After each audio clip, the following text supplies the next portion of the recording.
Segredos de um modo antigo de rezar. Descubra a linguagem poderosa que nos liga à mente de Deus.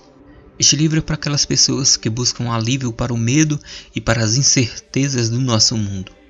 Nos momentos em que as angústias da vida invadem os espaços ocultos da sua alma, eu o convido a refugiar-se na beleza, na bênção, na nossa forma perdida de oração e na sabedoria profunda sobre a qual cada uma delas se apoia.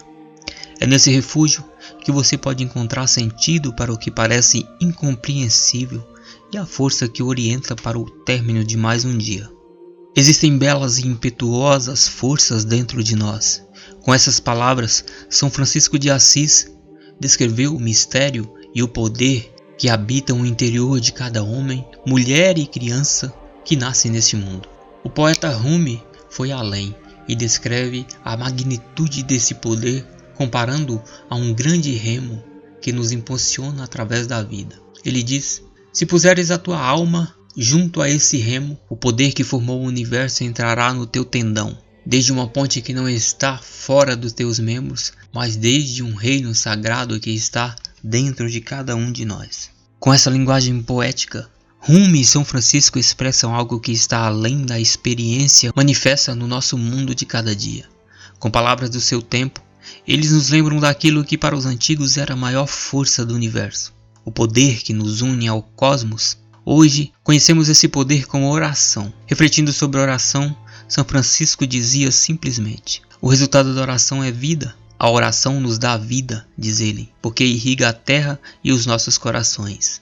A ponte para o nosso passado. O conhecimento é a ponte que nos liga com todos os que nos precedem. De civilização em civilização, de existência em existência, contribuímos com as histórias individuais que tornam a nossa história coletiva. Por melhor que preservemos as informações do passado, porém, as palavras dessas histórias são pouco mais que dados até que lhe temos sentido. É o modo como aplicamos o que sabemos do nosso passado que se torna a sabedoria do presente. Durante milhares de anos, por exemplo, os que nos antecederam preservaram o conhecimento da oração, da razão porque ela é eficaz e de como podemos usá-la em nossa vida. Em templos modestos e em sepulturas modestas, por meio da linguagem e dos costumes que mudaram muito pouco, pelo menos durante 5.000 anos, os nossos ancestrais preservam o conhecimento poderoso da oração. O segredo, contudo, não se encontra nas palavras das orações em si, assim como o poder de um programa de computador é mais do que a linguagem em que ele está escrito. Precisamos pesquisar mais profundamente para conhecer o verdadeiro poder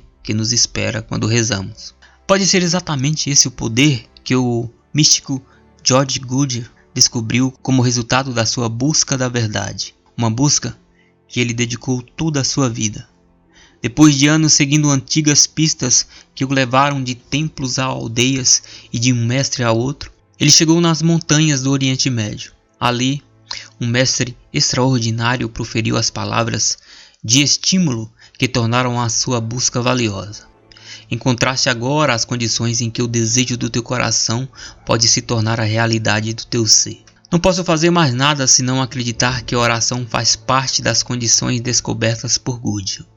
Para liberar o que São Francisco chamou de forças belas e impetuosas dentro de nós e descobrir as condições em que o desejo do nosso coração se torna realidade, precisamos compreender a nossa relação com nós mesmos, com o nosso mundo e principalmente com Deus. Por meio de palavras do passado, ficamos sabendo como fazer isso. Em seu livro O Profeta, Khalil Gibran nos lembra que não podemos aprender coisas que já sabemos. Ele diz: nenhum homem pode revelar-vos o que já está meio adormecido na aurora do vosso conhecimento.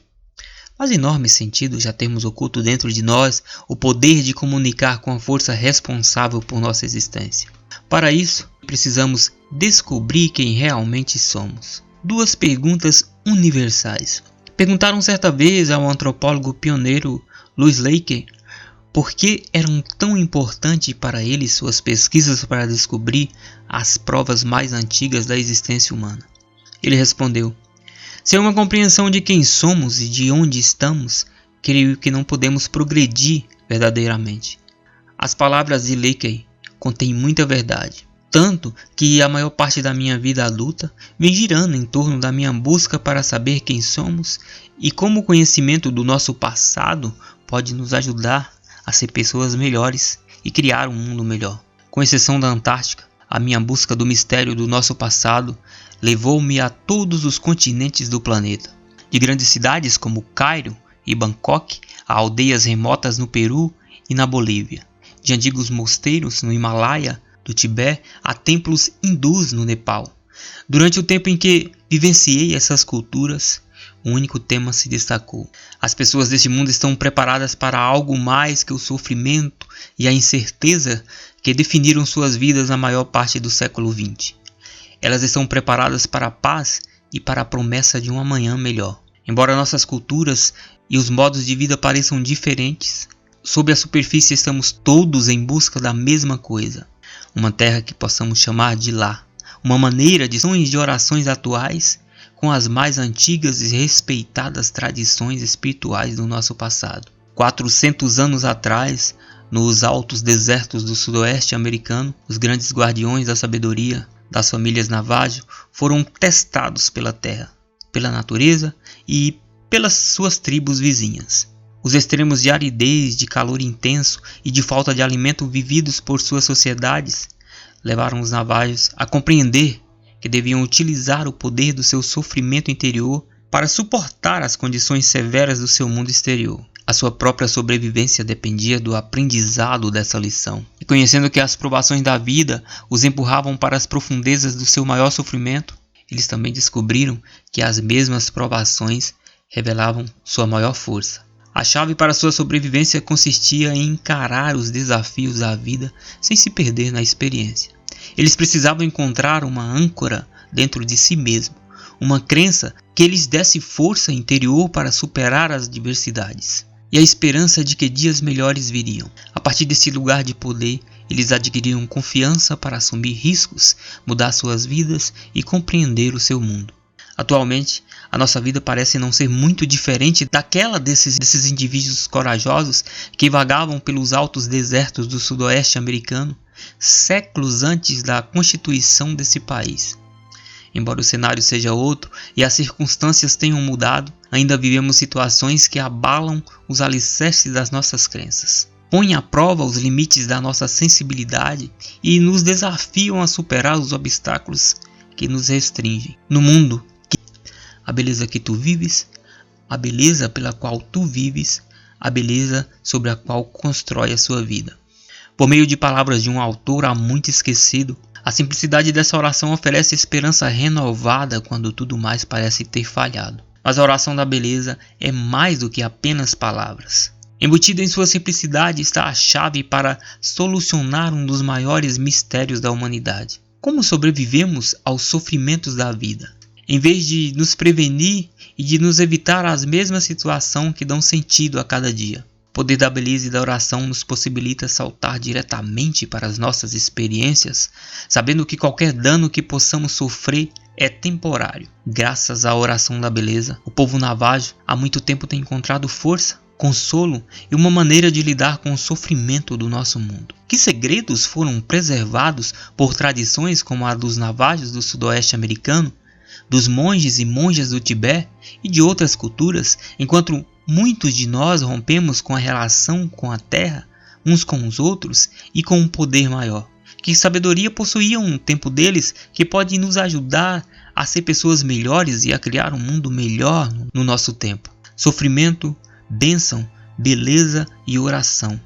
Oculta no conhecimento daqueles que nos antecederam, encontramos a sabedoria que vivifica as nossas orações de cura e paz. Dos antigos escritos dos gnósticos e dos essênios, as tradições nativas das Américas, o sofrimento, a bênção e a beleza são vistos como as chaves para sobreviver às nossas maiores provações. A oração é a linguagem que nos possibilita aplicar as lições das nossas experiências às situações da nossa vida. Dessa perspectiva, sabedoria e sofrimento São dois extremos da mesma experiência. São o início e o término do mesmo ciclo. O sofrimento é o nosso sentimento inicial, a nossa resposta visceral à perda, à decepção ou à notícia de algo que agride as nossas emoções. A sabedoria é a expressão curada do nosso sofrimento. Transmutamos o sofrimento em sabedoria, encontrando um novo significado nas experiências dolorosas. Bênção, beleza e oração são os instrumentos para a nossa mudança. O visionário cristão do século XX, o reverendo Samuel Schumacher, descreveu o poder da oração para produzir a mudança numa sentença única, poética e talvez enganosamente simples. Pode ser que a oração não mude as coisas para você, mas com certeza muda você para as coisas. Embora não possamos retroceder no tempo para reverter a razão porque sofremos, temos o poder de transformar aquilo que é a perda de pessoas queridas, o choque de promessas não cumpridas e as decepções da vida significam para nós. Ao fazer isso, abrimos a porta que nos leva a uma solução curativa até mesmo das nossas lembranças mais dolorosas. Sem compreender a relação entre sabedoria e sofrimento, a nossa tolerância à dor pode parecer sem sentido, cruel até, e continua, pois o ciclo de sofrimento permanece aberto. Mas como podemos nos distanciar do sofrimento da vida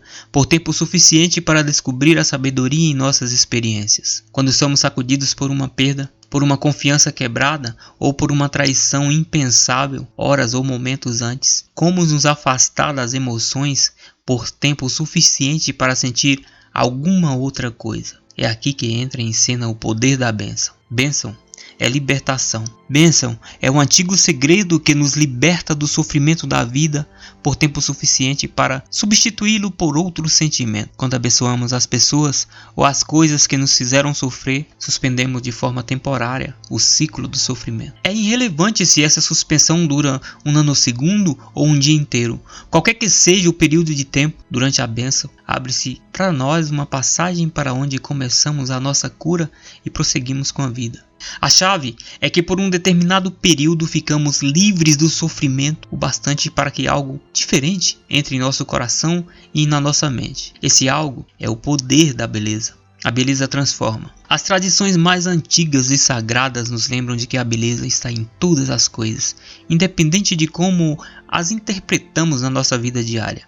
A beleza já está criada e está sempre presente. Embora possamos modificar o ambiente que nos envolve, criar novos relacionamentos e mudarmos para lugares para satisfazer as nossas ideias sempre instáveis de equilíbrio e harmonia, os fundamentos que sustentam essa beleza já estão presentes. Além da fruição das coisas que simplesmente agradam os nossos olhos, as tradições de sabedorias descrevem a beleza como uma experiência que toca também o nosso coração, a nossa mente e principalmente a nossa alma. Com a capacidade de perceber a beleza mesmo nos momentos mais feios da vida, podemos elevar-nos o suficiente para dar novo significado ao nosso sofrimento. Assim, a beleza é um mecanismo disparador que nos lança a uma nova perspectiva. A chave, porém, é que ela parece adormecida até o momento em que lhe dedicamos atenção. A beleza só desperta quando a convidamos a entrar na nossa vida. Nossa forma perdida de oração. Nos encontramos num mundo de experiência que desafiam a nossa sensibilidade e nos impelem para os limites que podemos aceitar como pessoas racionais e amorosas. Diante da guerra e do genocídio, além das nossas fronteiras e do ódio baseado em nossas diferenças no seio das nossas próprias comunidades, como podemos sentir emoções como paz e a cura? Obviamente, precisamos encontrar um meio de romper o ciclo de dor e sofrimento, raiva e ódio se queremos transcender as condições em que nos encontramos. Nas formas de expressão do seu tempo, as antigas tradições nos legaram instruções precisas de como fazer justamente isso. Suas palavras nos lembram de que a vida não é nada a não ser um espelho do que nos tornamos dentro de nós mesmos.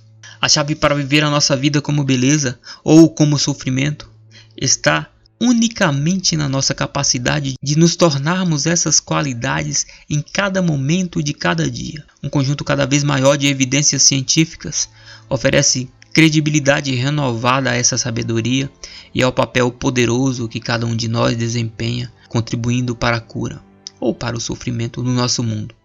Nos finais do século XX, experimentos confirmaram que estamos imersos num campo de energia que conecta todos nós com os acontecimentos do nosso mundo. Com nomes que variam desde holograma quântico até a mente de Deus, as pesquisas mostram que, por meio dessa energia, as crenças e orações dentro de nós são levadas para o mundo ao redor de nós. Tanto a ciência quanto a tradição antiga sugerem a mesma coisa. Precisamos integrar na nossa vida as condições que queremos vivenciar no nosso mundo. Encontramos as instruções de uma forma perdida de oração que nos ajuda a fazer isso, escondidas em algum dos locais mais remotos e isolados ainda existentes na Terra. Na primavera de 1998, tive a honra de conduzir uma peregrinação de 22 dias aos mosteiros do Tibete Central, em busca de evidências de uma forma antiga e esquecida de oração. Os monges e monjas que lá vivem transmitem as instruções sobre um modo de rezar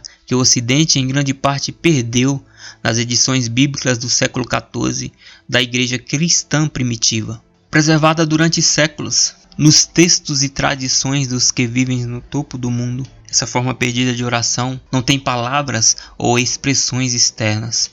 Ela se baseia unicamente no sentimento.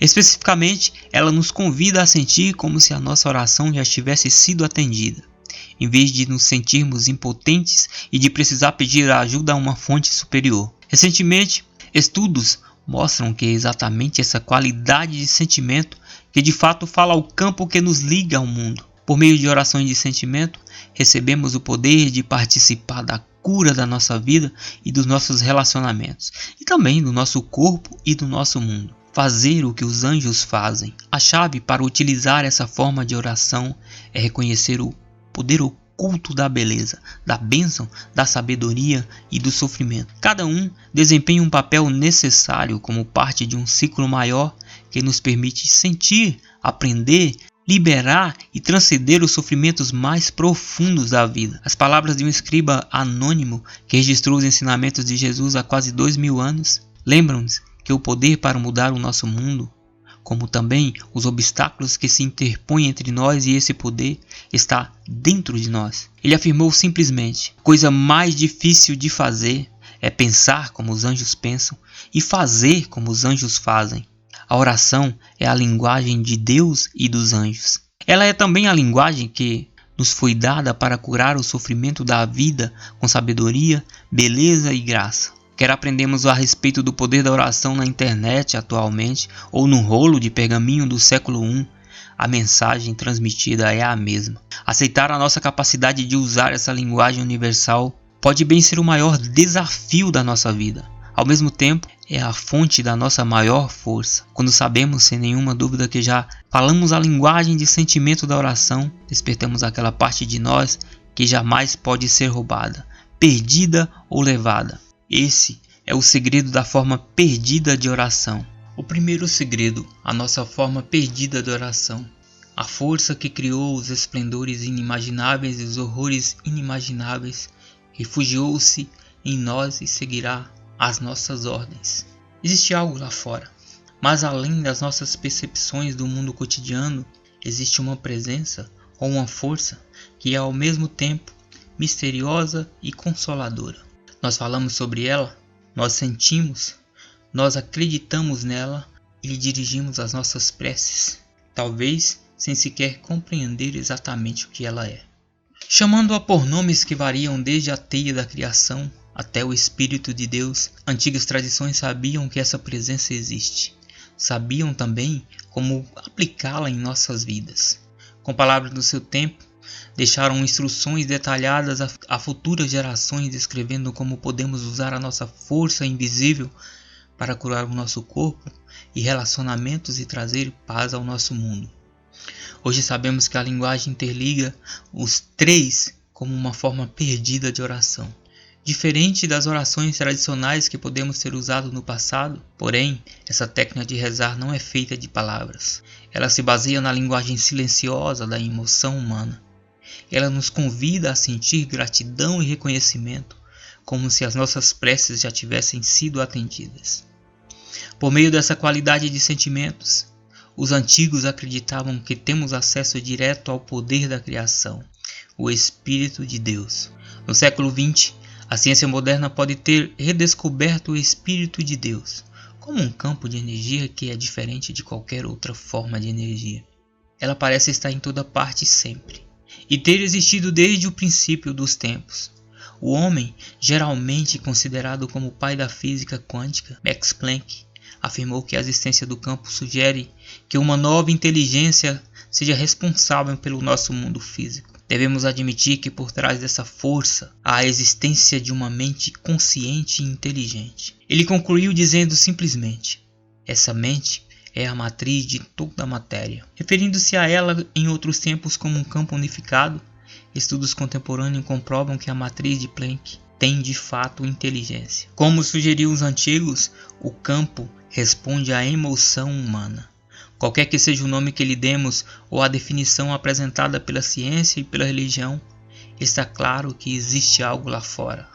Uma força, um campo, uma presença que é um grande imã que nos atrai de forma intensa uns para os outros e nos liga a um poder superior. Sabendo que essa força existe, faz enorme sentido o fato de termos sido capazes de nos comunicar com ela de modo significativo e proveitoso em nossa vida. Basicamente, podemos descobrir que o mesmo poder que cura as nossas feridas mais profundas e cria paz entre as nações tem a chave da nossa sobrevivência como espécie. Acredita-se que o censo mundial realizado em 2000 seja a amostra mais precisa do nosso mundo na história registrada.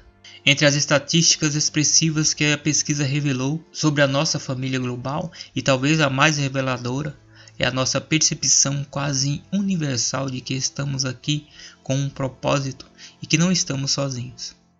Mais de 95% da população mundial acredita na existência de um poder superior. Desse percentual, mais da metade chama esse poder de Deus. A questão agora diz menos respeito à possível existência de algo ou não lá fora, do que ao significado de que esse algo tem em nossa vida. Como podemos nos dirigir ao poder superior em que tanto de nós acreditamos? As mesmas tradições que descrevem os segredos da natureza, milhares de anos atrás responderam também a essa pergunta. Como você poderia esperar? A linguagem que nos liga a Deus encontra-se numa experiência muito comum, vivida por todos nós. A experiência dos nossos sentimentos e emoções. Quando dirigimos a atenção para uma certa qualidade de sentimento em nosso coração, usamos na verdade um modo de oração que foi em grande parte esquecido depois das edições bíblicas do século XIV, hoje amplamente publicadas. O segredo para usar o sentimento como nossa linguagem em oração é simplesmente compreender como a oração funciona. Nos santuários mais remotos e isolados que ainda restam na Terra, os menos afetados pela civilização moderna, encontramos alguns dos exemplos mais bem conservados de modo como podemos nos dirigir à presença em que 95% da humanidade acredita. Oração é sentimento. Eu estava abalado com o que acabara de ouvir. O frio que subiu o chão de pedra sob os meus pés atravessavam as 2 camadas de roupa que eu vestira pela manhã. Cada dia no Planalto tibetano é verão e inverno. Verão no sol que incide direto nas elevadas altitudes. Inverno, quando o sol desaparece atrás dos picos salientes do Himalaia, ou atrás das altas paredes do templo, como as que nos rodeavam agora. Era como se não houvesse nada entre minha pele e as antigas pedras embaixo de mim. E no entanto, eu não conseguia sair do lugar. Essa era a razão por que eu havia convidado outras 20 pessoas para me acompanhar numa jornada que nos levaria a percorrer metade do mundo. Nesse dia, nós nos encontrávamos num dos mais remotos, isolados, magníficos e sagrados lugares de conhecimento que restam na Terra atualmente, os mosteiros do Planalto tibetano. Durante 14 dias, havíamos aclimatado o corpo para altitudes de mais de 5.000 metros acima do nível do mar. Havíamos cruzado um rio gelado em barcaças de madeira feita à mão e viajado durante horas, espreitando uns aos outros através das máscaras cirúrgicas que filtravam a poeira que penetrava pelo assoalho do nosso ônibus chinês antigo. Embora o veículo parecesse tão velho quanto os próprios templos, o nosso intérprete nos assegurava de que ele não era. segurando nos assentos à nossa volta, e mesmo uns nos outros, havíamos nos agarrado e apoiado mutuamente a atravessar pontes danificadas pelas águas e desertos sem estradas, sendo quase jogados para fora, apenas para estar nesse lugar, nesse exato momento. Eu pensava, hoje não importa sentir tanto calor. Hoje é um dia de respostas. Concentrei a minha atenção diretamente nos olhos do homem bem apessoado e de aparência intemporal sentado na posição de lótus à minha frente, o abade do mosteiro. Por intermédio do nosso tradutor, eu lhe fizera a mesma pergunta que havia apresentado a cada monge ou monja que tínhamos encontrado durante a nossa peregrinação. Quando vemos as suas orações, o que vocês estão fazendo realmente? Quando vemos cantar e entoar durante 14 e 16 horas por dia, quando vemos os sinos, os orins, os gongos, os garrilhões, os mudras e os mantras de forma externa, o que está acontecendo com vocês internamente? Enquanto o tradutor interpretava a resposta do abade, uma sensação muito forte tomou conta do meu corpo. E eu soube que essa era a razão de termos vindo a esse lugar. Vocês nunca viram as nossas orações, ele respondeu, porque uma oração não pode ser vista. Ajeitando o pesado manto de lã sobre os pés, o abade continuou. O que vocês viram é o que fazemos para criar o sentimento em nosso corpo. O sentimento é a oração. A clareza da resposta do abade me desconcertou. Suas palavras ecoavam as ideias registradas nas antigas tradições gnósticas e cristãs há mais de 2000 anos. Nas primeiras traduções do Evangelho de São João, no capítulo 16, versículo 24, por exemplo, recebemos o convite para intensificar as nossas orações, sendo rodeadas por sentido. Nossos desejos atendidos, exatamente como sugeriu o abade. Peçam sem motivos ocultos e sejam rodeados por sua resposta. Para que as nossas orações sejam atendidas, precisamos transcender a dúvida que quase sempre acompanha a natureza positiva do nosso desejo. Seguindo um breve ensinamento sobre o poder de superar nossa polaridade, as palavras de Jesus conservadas na biblioteca de Nag Hammadi nos lembram de que se fazemos isso e dizemos à montanha, saia daqui, ela sairá. Se a sabedoria ficou preservada durante tanto tempo, ela com certeza deve ser útil para nós também atualmente. Com uma linguagem quase idêntica, tanto o abade como os pergaminhos descreveram uma forma de oração que foi em grande parte esquecida no Oriente. Lições sagradas do passado.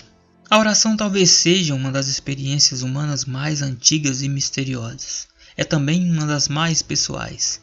Mesmo antes que a palavra da oração surgisse nas práticas espirituais, os registros mais antigos das tradições cristã e gnóstica usavam as palavras como comunhão para descrever a nossa capacidade de falar com as forças invisíveis do universo. A oração é exclusiva de cada pessoa que a vivencia. Alguns estimam que haja tantas formas de oração quantas são as pessoas que a rezam. Atualmente, estudiosos da oração identificaram 4 categorias gerais que, segundo eles, abrangem todas as diferentes formas de oração. Sem seguir uma ordem determinada, são elas: oração coloquial, ou oração informal, oração petitória ou rogatória, oração ritualística e oração meditativa. Os pesquisadores nos sugerem usar uma dessas 4 formas para rezar, ou uma combinação delas. Por melhores que sejam essas descrições e por mais eficaz que seja cada uma dessas orações, sempre existiu outro modo de orar que não está incluído nessa lista. A 5ª modalidade de oração, a forma perdida, é uma oração baseada unicamente no sentimento. Em vez da sensação de impotência que muitas vezes nos leva a pedir ajuda a um poder superior, a oração baseada no sentimento reconhece a capacidade que temos de nos comunicar com a força inteligente que em 95% das pessoas acreditam e de participar do resultado. Sem palavras, sem mãos postas, numa determinada posição, sem nenhuma expressão física exterior. Essa forma de oração simplesmente nos convida a sentir a sensação clara e poderosa de já termos nossa prece atendida. Por meio dessa linguagem intangível, participamos da cura do nosso corpo, da abundância que se derrama sobre os nossos amigos e familiares e da paz entre as nações. Às vezes, vemos referência a esse modo de orar, talvez sem ter consciência do que eles representam. No sudoeste americano, por exemplo, foram erigidos no deserto antigas estruturas que seus construtores consideravam capelas, lugares sagrados onde a sabedoria poderia ser transmitida e as orações oferecidas. Essas construções de pedra, perfeitamente circulares, algumas hoje já soterradas, eram conhecidas como kivas. Esboços, gravuras e pinturas nas paredes de algumas delas fornecem pistas de como a forma perdida de oração era usada nas tradições nativas. No interior de kivas restauradas na região de Forconis, há remanescentes do revestimento de barro que cobria essas estruturas no passado remoto. De forma superficial esboçadas no estuque de terra, podemos ainda ver imagens diluídas de nuvens de chuvas e raios sobre abundantes campos de milho. Em outros lugares, as paredes revelam traçados que sugerem a vida selvagem representada pelo alce e pelo cervo, que eram muito abundantes nos vales. Desse modo, os artistas antigos registraram o segredo da forma perdida de oração. Nos lugares onde as orações eram oferecidas, os que rezavam cercavam-se de imagem das coisas que escolhiam para sua vida, de maneira semelhante às cenas de milagres e de ressurreição que vemos numa igreja ou num templo hoje. As imagens inspiravam os que rezavam com o sentimento de que suas orações haviam sido atendidas. Para eles, a oração era uma expressão do corpo todo, envolvendo todos os sentimentos. Rezar a chuva. Qualquer dúvida que eu poderia ter a respeito da eficácia desse princípio desapareceu num belo dia no início dos anos 90. Durante um período de seca extrema nos altos desertos do norte do Novo México, meu novo amigo David me convidou para ir até um antigo círculo de pedras para rezar a chuva. Nós nos encontramos no local combinado e daí em diante eu segui uma longa caminhada matinal através de um vale com mais de 100.000 acres de arbustos de sálvia. Depois de algumas horas, chegamos a um local que David conhecia muito bem e de onde já estivera muitas vezes. Era um círculo formado de pedras dispostas em geométricas perfeitas de linhas e setas, exatamente como as mãos do seu construtor as haviam colocado no lugar no passado. Que lugar é este? Perguntei. Este é o motivo por que viemos, disse David sorrindo. Esse círculo de pedras é uma roda de cura que está aqui desde os tempos imemoriais. E continuou. A roda em si não tem poder. Ela serve como ponto de concentração para quem faz a oração. Pensei nela como um mapa rodoviário, um mapa entre os seres humanos e as forças desse mundo. Antecipando as minhas próximas perguntas, David descreveu como aprender a linguagem desse mapa desde a sua infância. Hoje, disse, percorrerei um antigo caminho que leva a outros mundos. A partir desses mundos, realizarei o que viemos fazer aqui. Hoje, rezamos a chuva. Eu não estava preparado para o que vi em seguida. Observei atentamente David tirar os sapatos e pôr delicadamente os pés descalços no círculo, reverenciando as 4 direções e todos os seus ancestrais. Lentamente juntou as mãos durante o rosto em posição de oração. Fechou os olhos e permaneceu imóvel. Indiferente ao calor do sol a pino do deserto, aos poucos a sua respiração foi ficando lenta e tornou-se quase imperceptível. Depois de alguns minutos, ele respirou profundamente, abriu os olhos, olhou para mim e disse: "Vamos embora. A nossa tarefa aqui está terminada." Esperando ver alguma dança ou pelo menos algum canto, fiquei surpreso com a rapidez em que a oração começara e terminara. "Já?" perguntei. Pensei que fosse rezar pedindo chuva. A resposta de David à minha pergunta é a chave que ajudou muitas pessoas a compreender esse tipo de oração. Sentando-se para calçar os sapatos, David olhou para o clima e sorriu. "Não", respondeu. "Eu disse que iria rezar a chuva. Se eu rezasse pedindo chuva, nada aconteceria." Mais tarde, naquele dia, David explicou o que queria dizer com essas palavras. Ele começou descrevendo como os anciões da sua aldeia lhe ensinaram os segredos da oração. quando ele ainda era muito jovem. A chave, disse, é que quando pedimos que alguma coisa aconteça, damos poder ao que não temos. Orações para curar fortalecem a doença. Orações para chover intensificam a seca. Continuar a pedir por essas coisas apenas dá mais poder àquilo que gostaríamos de mudar, afirmou. Penso seguidamente nas palavras de David e no que poderiam significar em nossa vida hoje. Se rezamos pela paz no mundo, por exemplo, ao mesmo tempo em que sentimos verdadeiro ódio dos responsáveis pelas guerras, ou mesmo da própria guerra, podemos, de forma inevitável, estar fomentando as nossas próprias condições que levam ao oposto da paz. Com metade das nações do mundo hoje envolvidas em conflitos armados, pergunto-me, que papel milhões de orações bem intencionadas pela paz a cada dia pode estar desempenhando? E como uma pequena mudança de perspectiva poderia mudar esse papel? Olhando para David, perguntei, se você não rezou pela chuva, o que você fez? É simples, ele replicou. Comecei a sentir como é a chuva, sentir a sensação da chuva sobre o meu corpo e a sensação de ficar com os pés descalços na lama da nossa aldeia depois de muita chuva.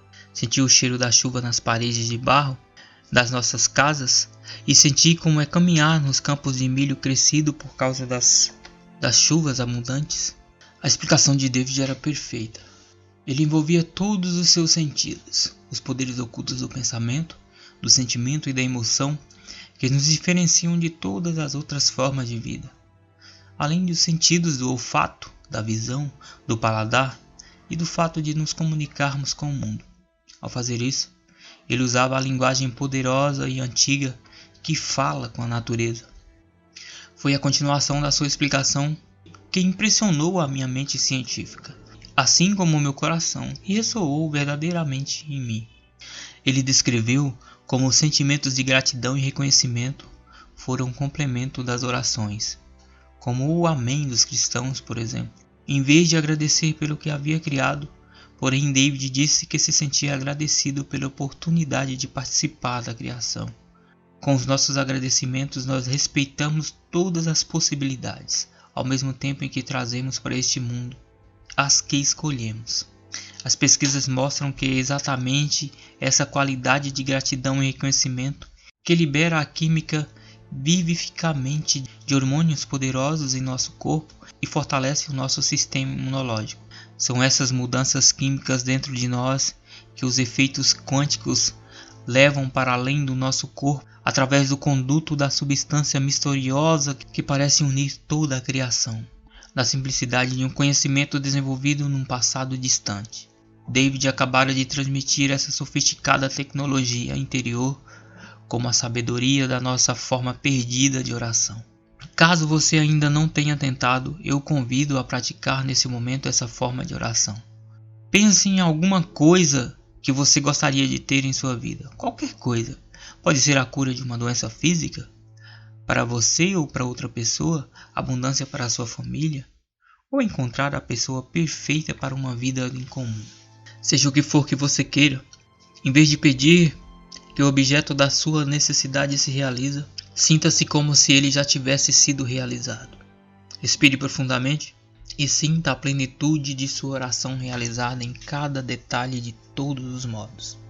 Em seguida, agradeça o fato de sua vida ser como ela é, e com essa oração já atendida, observe a sensação de bem-estar e libertação que advém do agradecimento, em vez da preocupação e ansiedade associados ao pedido de ajuda. A diferença sutil entre o bem-estar e a ansiedade é o poder que separa o pedir do receber.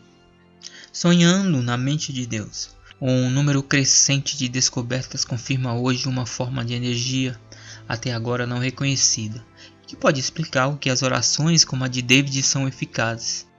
Esse campo de energia sutil não funciona do mesmo modo que as variedades de energia que estamos acostumados a medir. Embora não sejam totalmente elétricas ou magnéticas, essas formas conhecidas fazem parte de um campo unificado que parecem abranger toda a criação.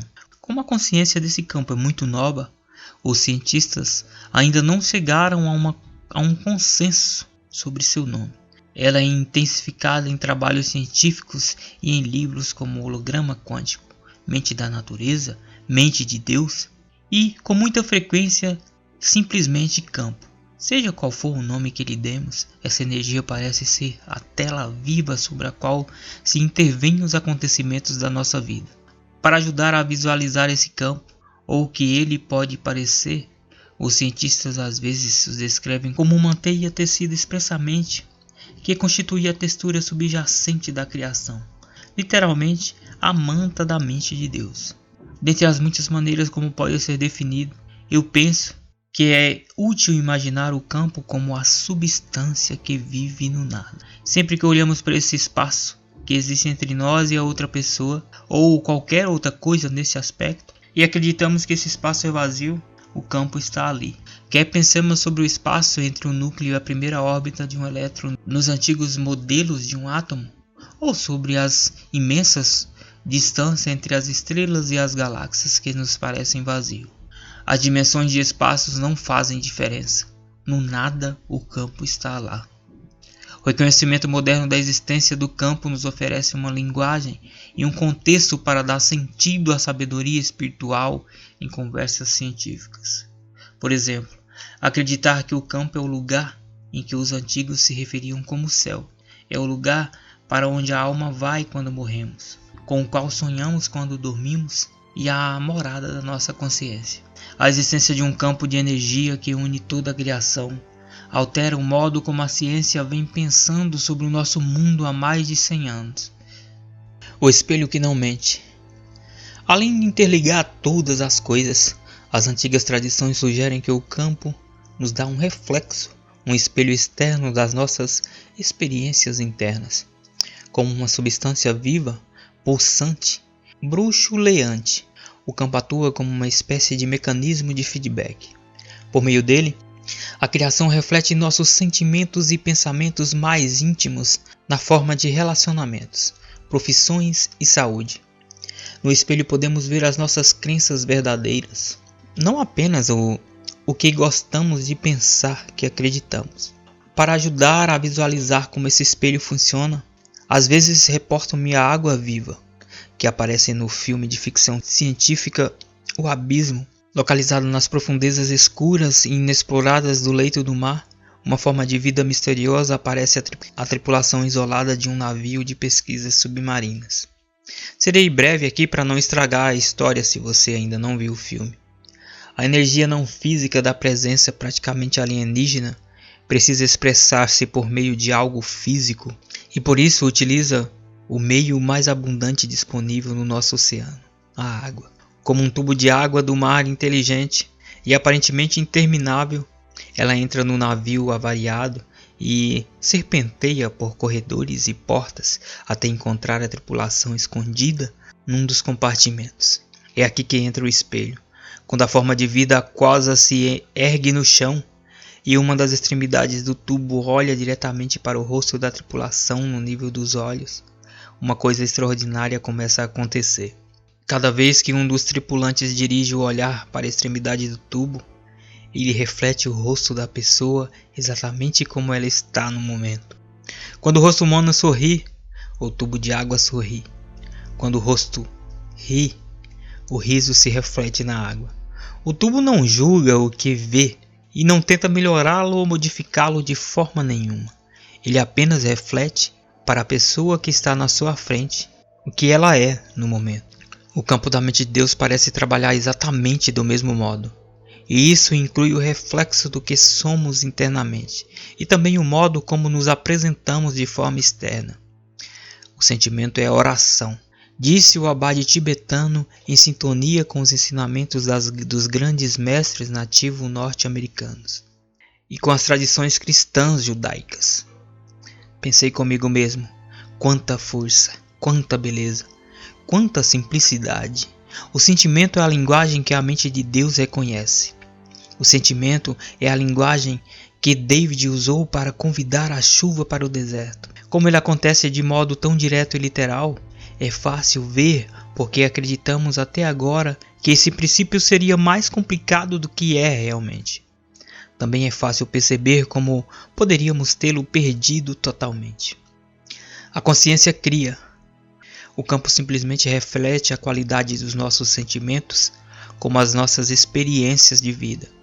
Nas palavras de outras épocas, textos de 2500 anos descreveram essa sabedoria com precisão e também indicam que ela pode ser ainda mais antiga do que as páginas em que está preservada. O Evangelho Essênio da Paz, por exemplo, diz: Meus filhos, não sabeis que a terra e tudo que nela habita não é senão um reflexo do reino do Pai Celestial?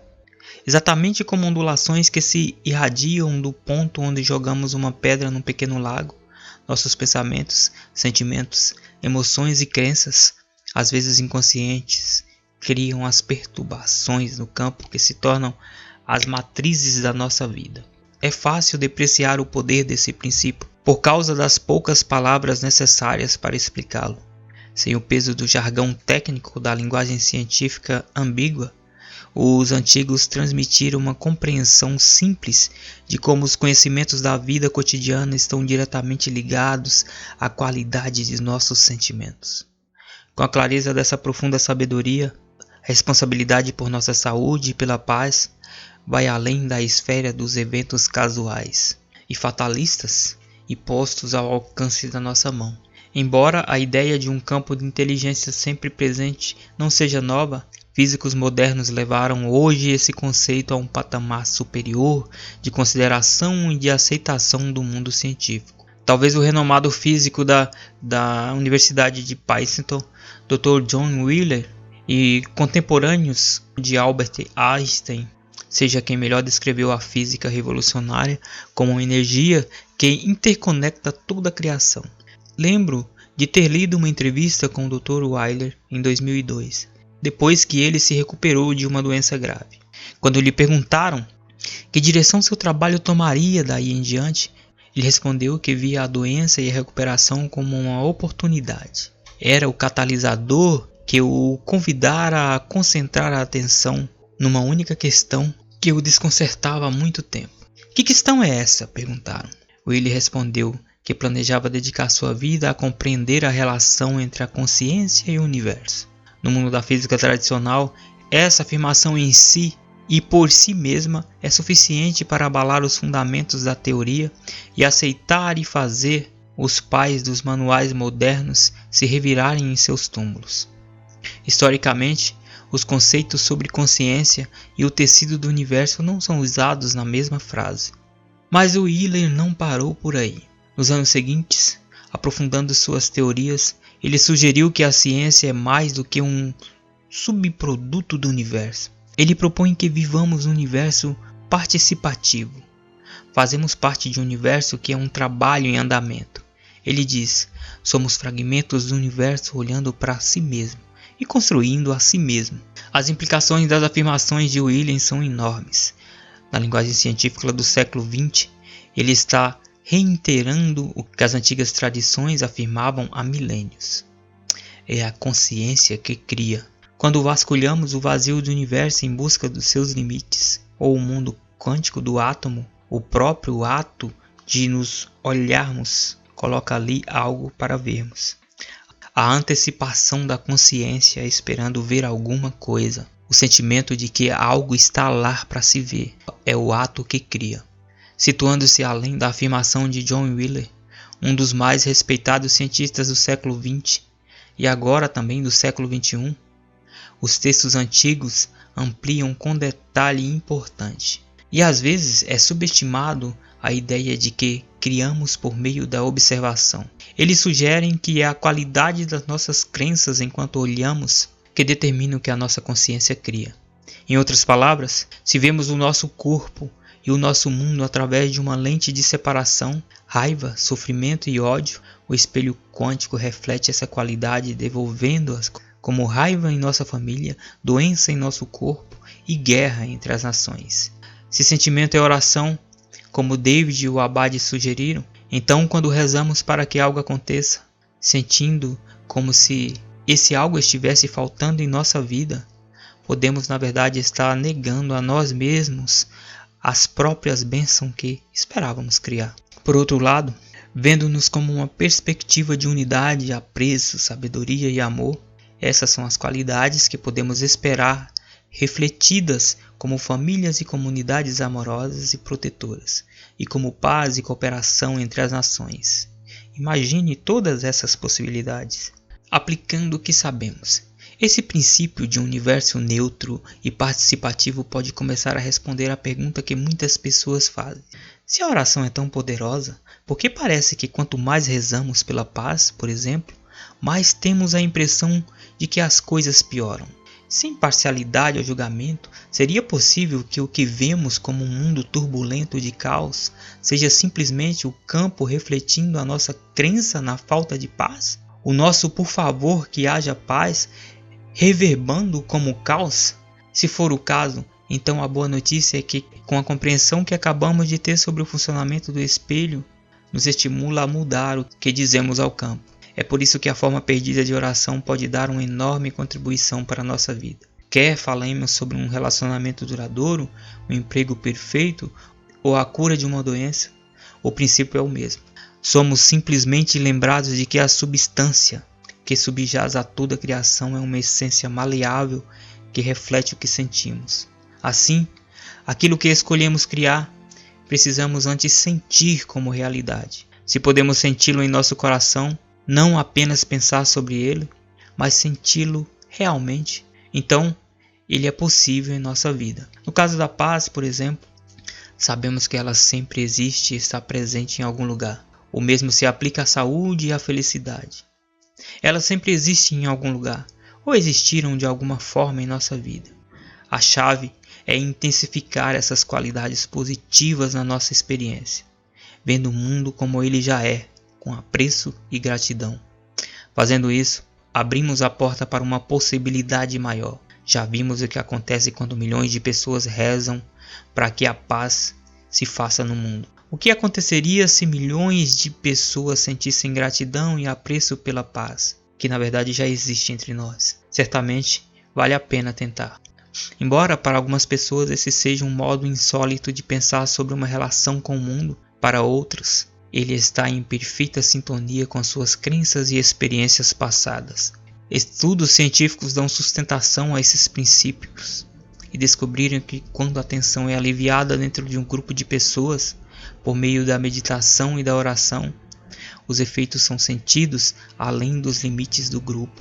Em 1972, nos Estados Unidos, 24 cidades com populações acima de 10 mil habitantes tiveram mudanças importantes nas suas comunidades, envolvendo apenas 1%, 100 indivíduos de participantes. Esses e outros estudos semelhantes levaram a um marco divisório, o Projeto de Paz Internacional no Oriente Médio, publicado no jornal of Conflict Resolution em 1988.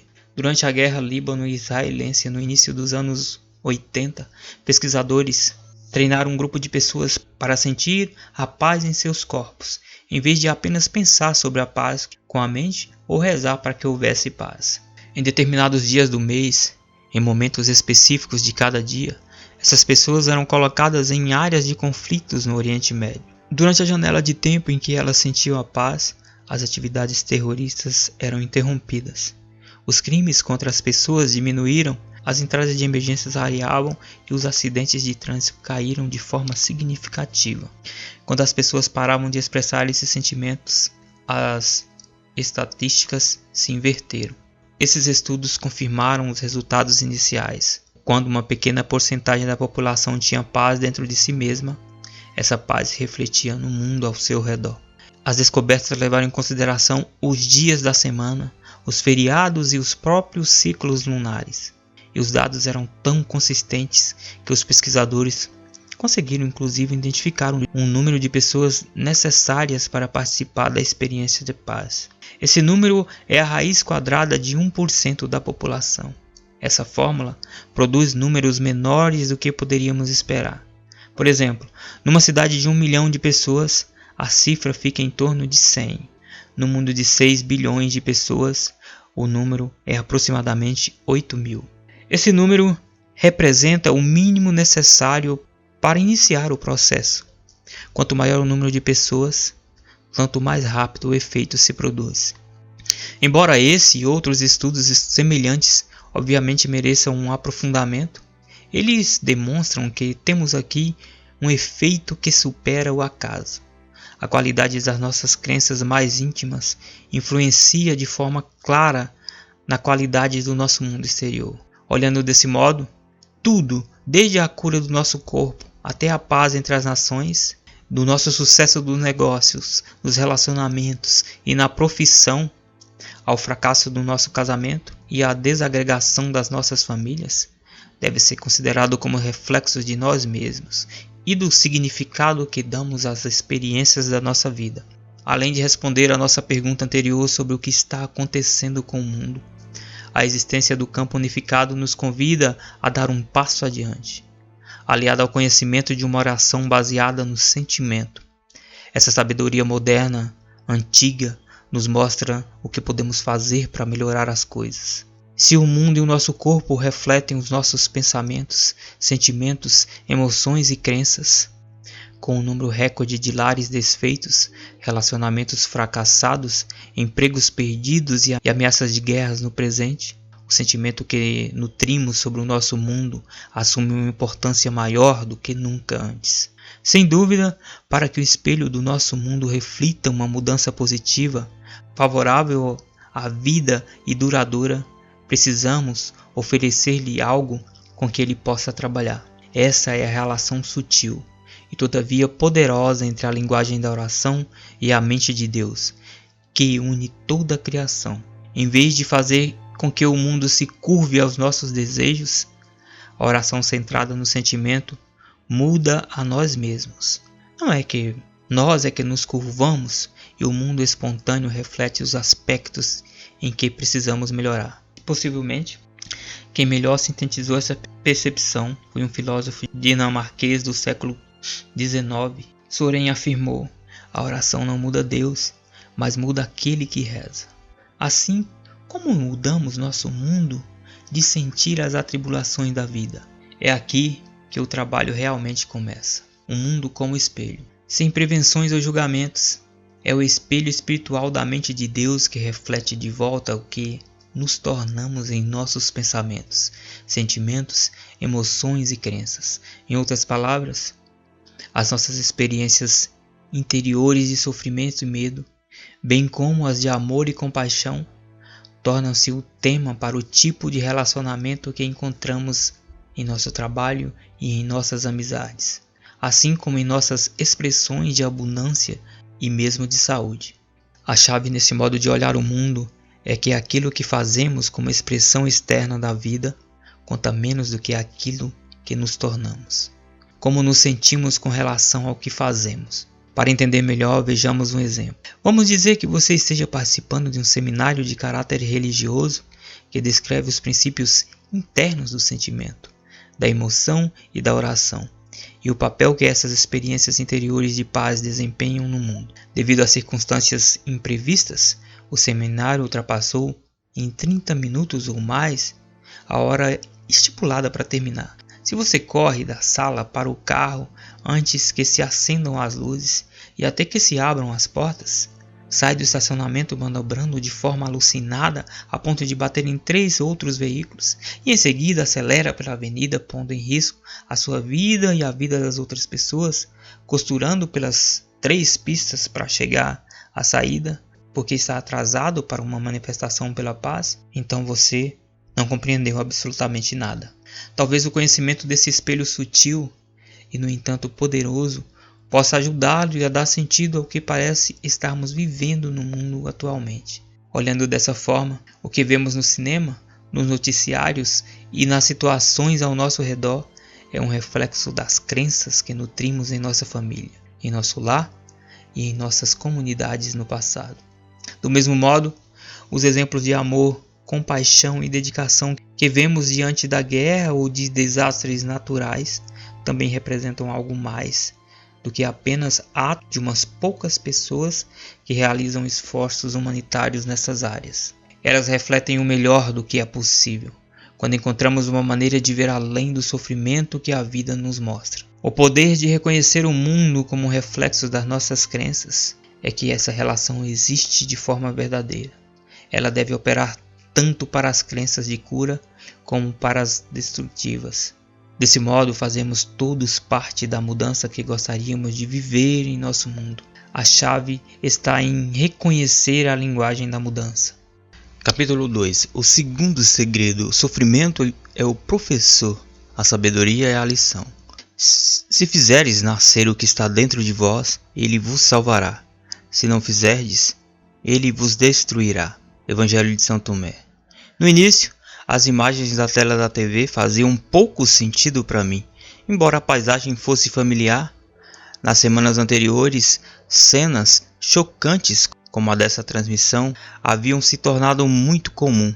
O caos reinava, com pessoas de todas as idades correndo para todos os lados, sujas, queimadas, aterrorizadas.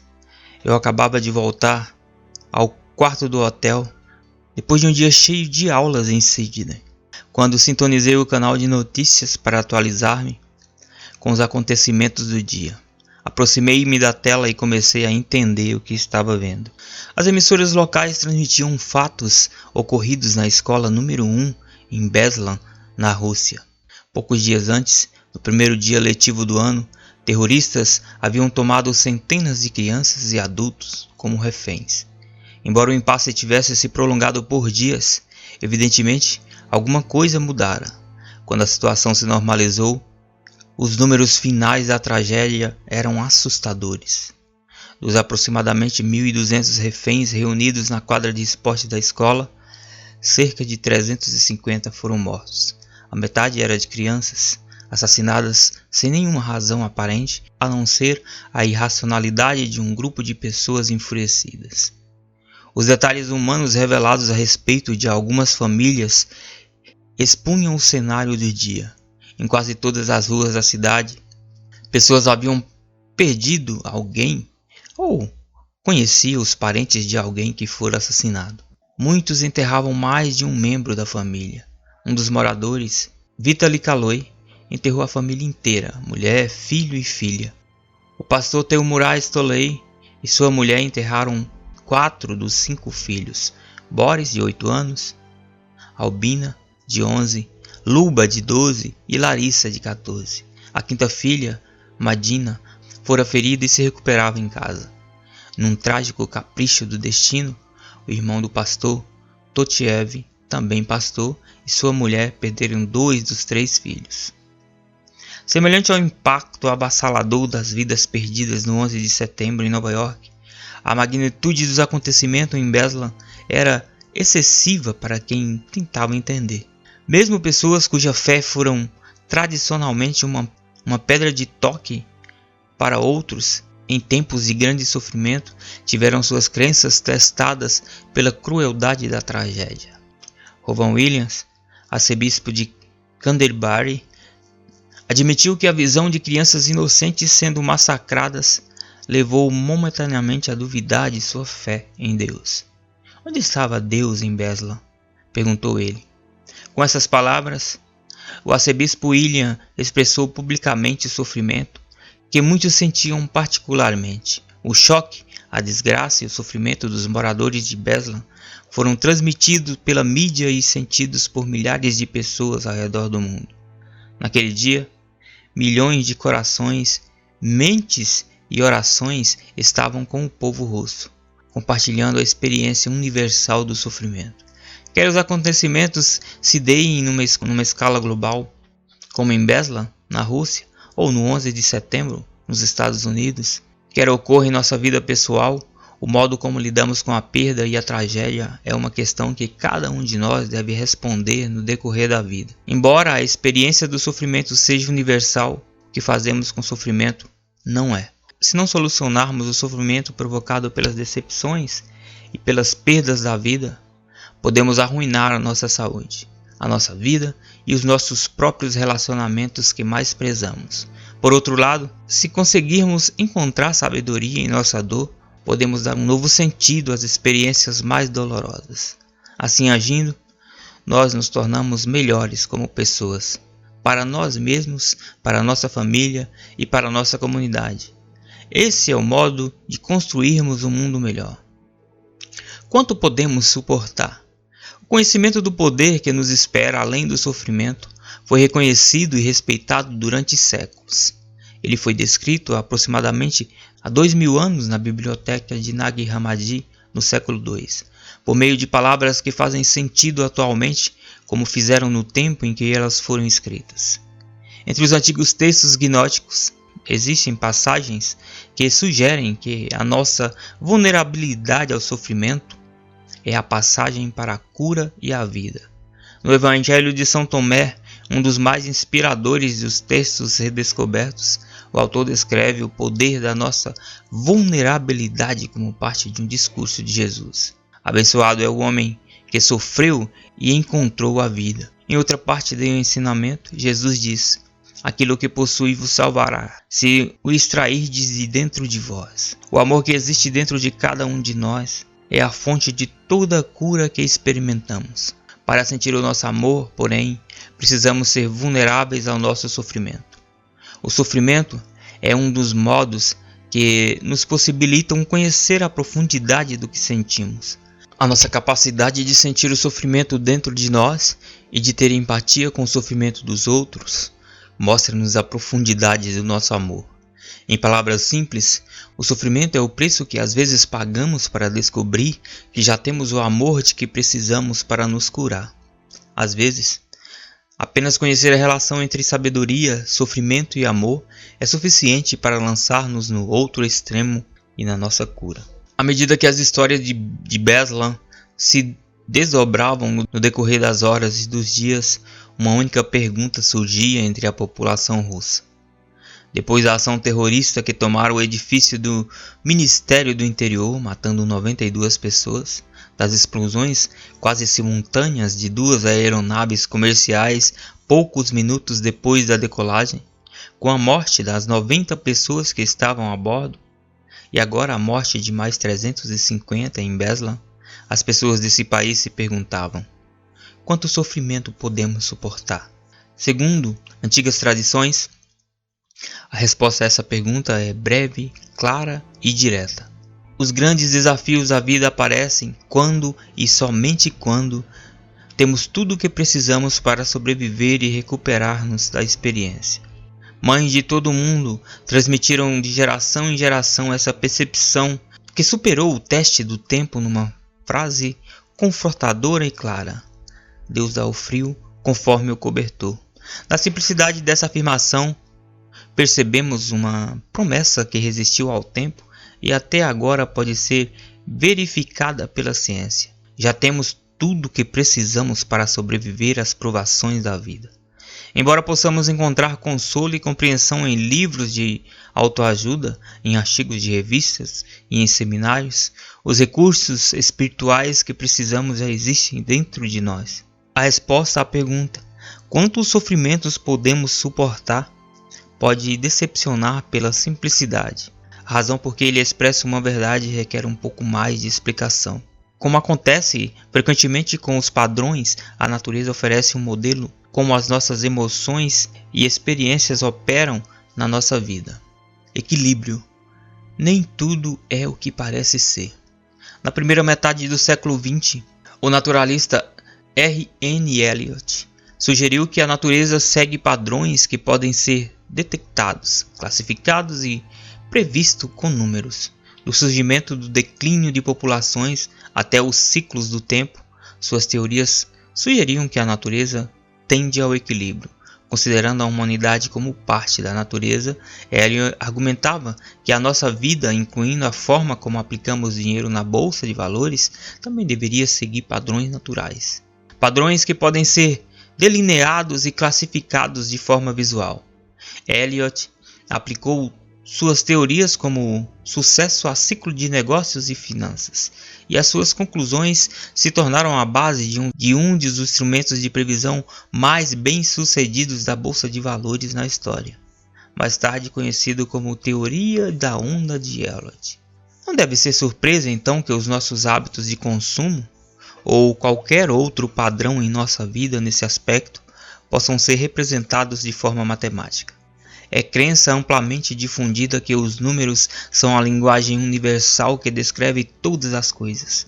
desde a origem das galáxias até os volteios do leite numa xícara de café.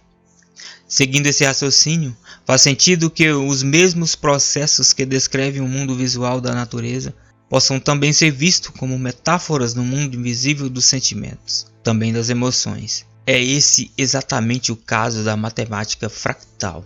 Como uma invocação relativamente recente no modo de descrever o mundo, a geometria fractal combina matemática com arte para nos mostrar visualmente o que as equações no passado apenas sugeriam. De picos acidentados das montanhas a vasos sanguíneos das costas litorâneas, as partículas de linho, os fractais nos permitem modelar muitas coisas que vemos na natureza. Fazemos isso, somos transportados além do mundo, às vezes seco e estéril, dos números do papel para a beleza e o mistério de ver esses números como uma linguagem que ilustra o nosso mundo. Uma das formas mais aceitas entre os modelos de fractais é conhecida como equação de Mandelbrot, ou conjunto Mandelbrot, descoberta pelo matemático Benoit Mandelbrot no final dos anos 70. No momento em que a equação viva é posta em movimento na tela do nosso computador, ela cresce e se transforma por breves instantes numa bela e volátil série de curvas. Ela ilustra assim a dança incessante entre o equilíbrio e o caos da natureza. Quando observamos a mudança de padrões, cores e imagens simuladas, o que vemos na verdade é uma representação extraordinária do mundo como os nossos relacionamentos emocionais se apresentam em nossa vida. Os padrões que aparecem e desaparecem representam os relacionamentos e as profissões, e toda a alegria e tristeza que entram e saem da nossa vida. As imagens de computador nos mostram que o equilíbrio só é alcançado quando todos os padrões estão dispostos de maneira a dar-lhe sustentação. Do mesmo modo, só podemos passar pelas nossas maiores provações, bem como aceitar as melhores dádivas, quando todas as peças estão no seu devido lugar. Como símbolos na incessante dança de opostos, dar e receber, contração e expansão, dor e recuperação, essas imagens fortes contam a história de como a natureza está sempre no movimento de aproximação ou de afastamento do equilíbrio perfeito. Assim, vemos em imagem o que vimos na vida real. Somente quando aprendemos tudo o que precisamos e temos todas as ferramentas para sobreviver e curar em nossa vida, caixa de ferramenta espiritual, é que podemos atrair os romances, as mudanças na profissão, os sócios e as amizades que nos possibilitam aplicar o que aprendemos. Só teremos a experiência depois de conseguir todas as ferramentas. Outra forma de dizer isso é que se a vida nos mostra sofrimento, decepção, perda e traição, já devemos ter o que precisamos para passar por essa experiência. O aspecto fundamental é que o objetivo não é o equilíbrio. O que imaginamos como equilíbrio é, na verdade, o gatilho que desencadeia a mudança. Vemos isso nos fractais e também na nossa vida. Somente quando os padrões na tela do computador encontram o equilíbrio perfeito, quando os padrões são iguais, é que eles começam a se separar, apenas para evoluir para padrões mais novos de equilíbrio ainda maior. A nossa vida parece funcionar exatamente da mesma maneira. Diferentemente do breve período de vida dos fractais, porém, parece não haver limite de tempo para acumularmos ferramentas espirituais em nossa vida. Embora as imagens digitais se desfaçam e se recomponham em questão de minutos, pode levar meses, anos, décadas ou mesmo uma vida inteira para que um determinado ciclo se complete dentro de nós. Ao longo do caminho, podemos nos surpreender repetindo padrões, exercendo a mesma profissão, tendo a mesma espécie de amigos ou vivendo romances da mesma natureza. Você já se perguntou, por exemplo, por que pode começar um novo trabalho numa nova cidade com novos colegas e, exceto pelos nomes diferentes, deparar-se exatamente com as mesmas situações que o levaram a abandonar o último emprego na última cidade? Padrões não são necessariamente bons ou ruins, não há julgamento implícito aqui. Se você se flagra desempenhando um antigo padrão conhecido como novo cenário, Essa é simplesmente uma oportunidade para perceber o que ele pode estar dizendo sobre a sua vida. O reconhecimento de situações como essa lhe dá a oportunidade de se tornar uma pessoa melhor. A ideia fundamental aqui é que você só pode ser testado na vida quando está preparado. Quer tenhamos ou não consciência desse princípio, seja o que for que a vida ponha no nosso caminho, quando nos deparamos com uma crise à nossa porta, já temos tudo o que precisamos para resolver o problema, aliviar o sofrimento e sobreviver à experiência. Devemos fazer isso, pois esse é o modo de proceder da natureza, das maiores alturas ao abismo mais profundo. Ninguém está imune aos ciclos de equilíbrio e mudança. Qualquer que seja o tamanho da nossa família, o número de amigos que temos, a quantidade de livros que escrevemos ou o sucesso que alcançamos, todos temos um gatilho que provoca mudanças em nossa vida. De forma curiosa, o dispositivo que desencadeia o processo parece ser diferente para cada pessoa. Embora possamos acreditar que organizar a nossa vida de forma cuidadosa como algo que podemos regular e controlar, cada experiência e cada relacionamento nos exercita e prepara o tempo todo para algo que pode estar além do nosso controle. Desse modo, aproximamos cada vez mais do momento em que teremos a oportunidade de demonstrar o domínio sobre as nossas traições, as quebras de confiança e as questões mais delicadas. Entretanto, só depois de usar a última ferramenta espiritual de modo apropriado e criar o equilíbrio é que emitimos o sinal de que estamos preparados. É nosso equilíbrio que diz: "Ei, estou pronto, pode vir."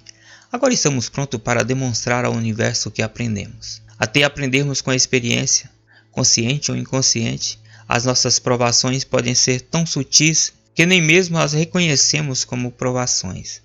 Só quando compreendemos o que as traições e as promessas quebradas do passado nos mostram é que ganhamos a sabedoria e a capacidade que nos permitem corrigir os padrões e avançar na vida. O pioneiro professor budista Lama Surya descreve como podem ser intensos os momentos de sofrimento e tristeza na nossa vida. Ele diz: "Toda vida contém alegria e tristeza. Gostaríamos de ficar com a alegria e esquecer a tristeza, mas é uma habilidade espiritual muito maior usar o que encontramos na vida como grão para o moinho do despertar. Às vezes, o grão da vida chega até nós do modo mais inesperado." Durante a explosão tecnológica no início dos anos 90, Gerald era engenheiro do Vale do Silício, na Califórnia.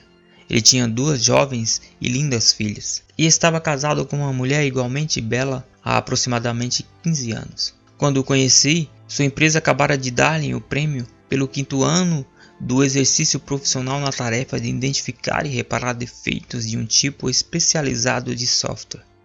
Sua posição o tornara um bem valioso para a empresa, e a necessidade da sua especialidade exigia muito mais que o habitual expediente diário de trabalho de 8 às 17. Para atender à demanda das suas habilidades, Gerald começou a trabalhar até tarde todas as noites e até os fins de semana, e a viajar com um software para feiras e exposições comerciais em outras cidades.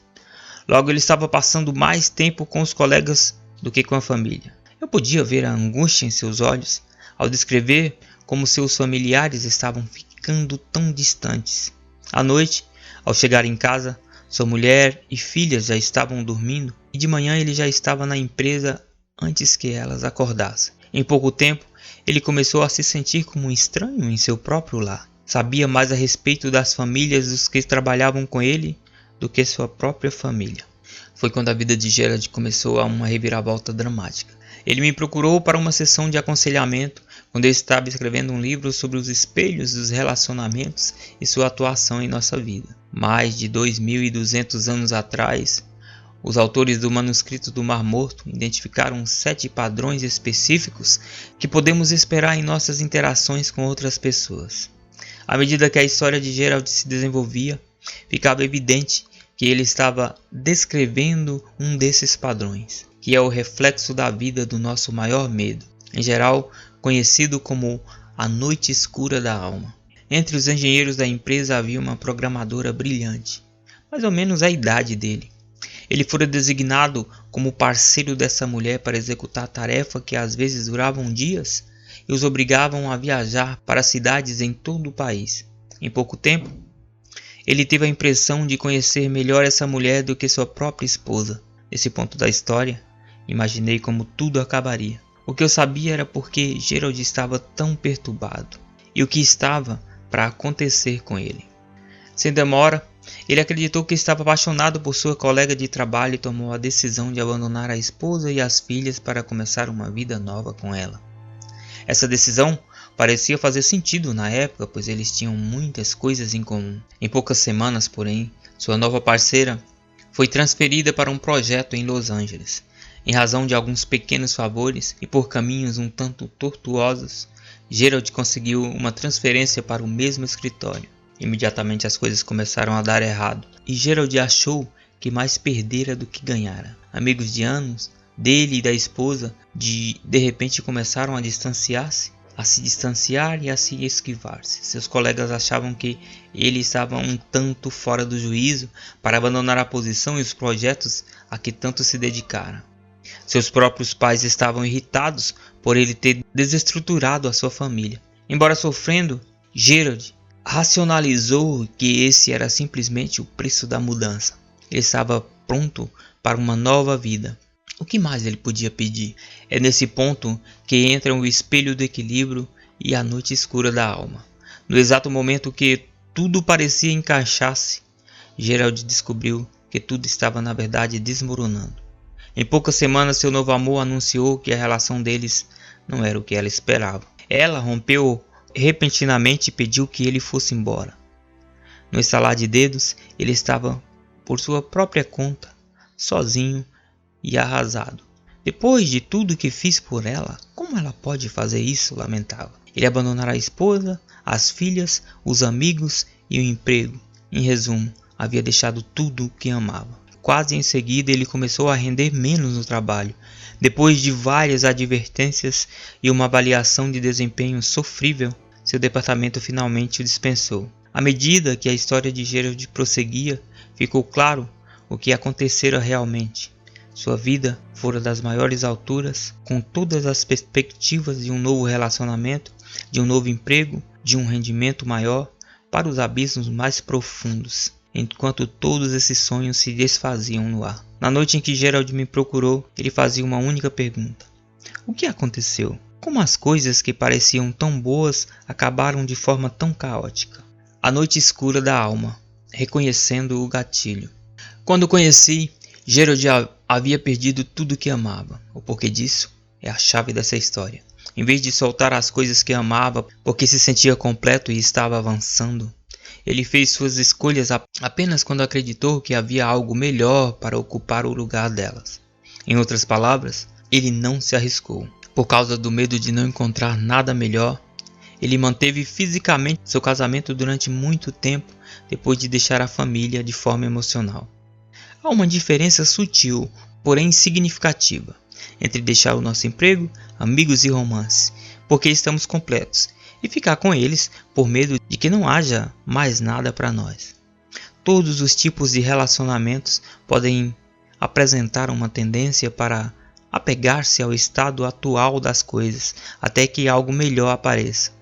Esse apego pode vir da inconsciência do que estamos fazendo ou pode existir porque temos medo de virar a mesa e encarar a incerteza de não saber o que vem a seguir. Embora possa muito bem representar um padrão que define aquilo que estamos inconscientes, não obstante é um padrão. Quer se trate de um emprego, de um romance ou do nosso estilo de vida, podemos surpreender-nos num padrão em que não somos felizes de forma real. Embora nunca tenhamos comunicado isso de forma honesta às pessoas da nossa vida, assim mesmo, quando o mundo acredita que a nossa vida transcorre de forma normal, interiormente podemos estar bradando por mudanças e nos sentindo frustrados por não saber como comunicar essa necessidade às pessoas que nos são tão próximas. Esse é um padrão que produz negatividade. Os nossos sentimentos verdadeiros muitas vezes disfarçam como tensão, hostilidade ou apenas como a nossa ausência na relação.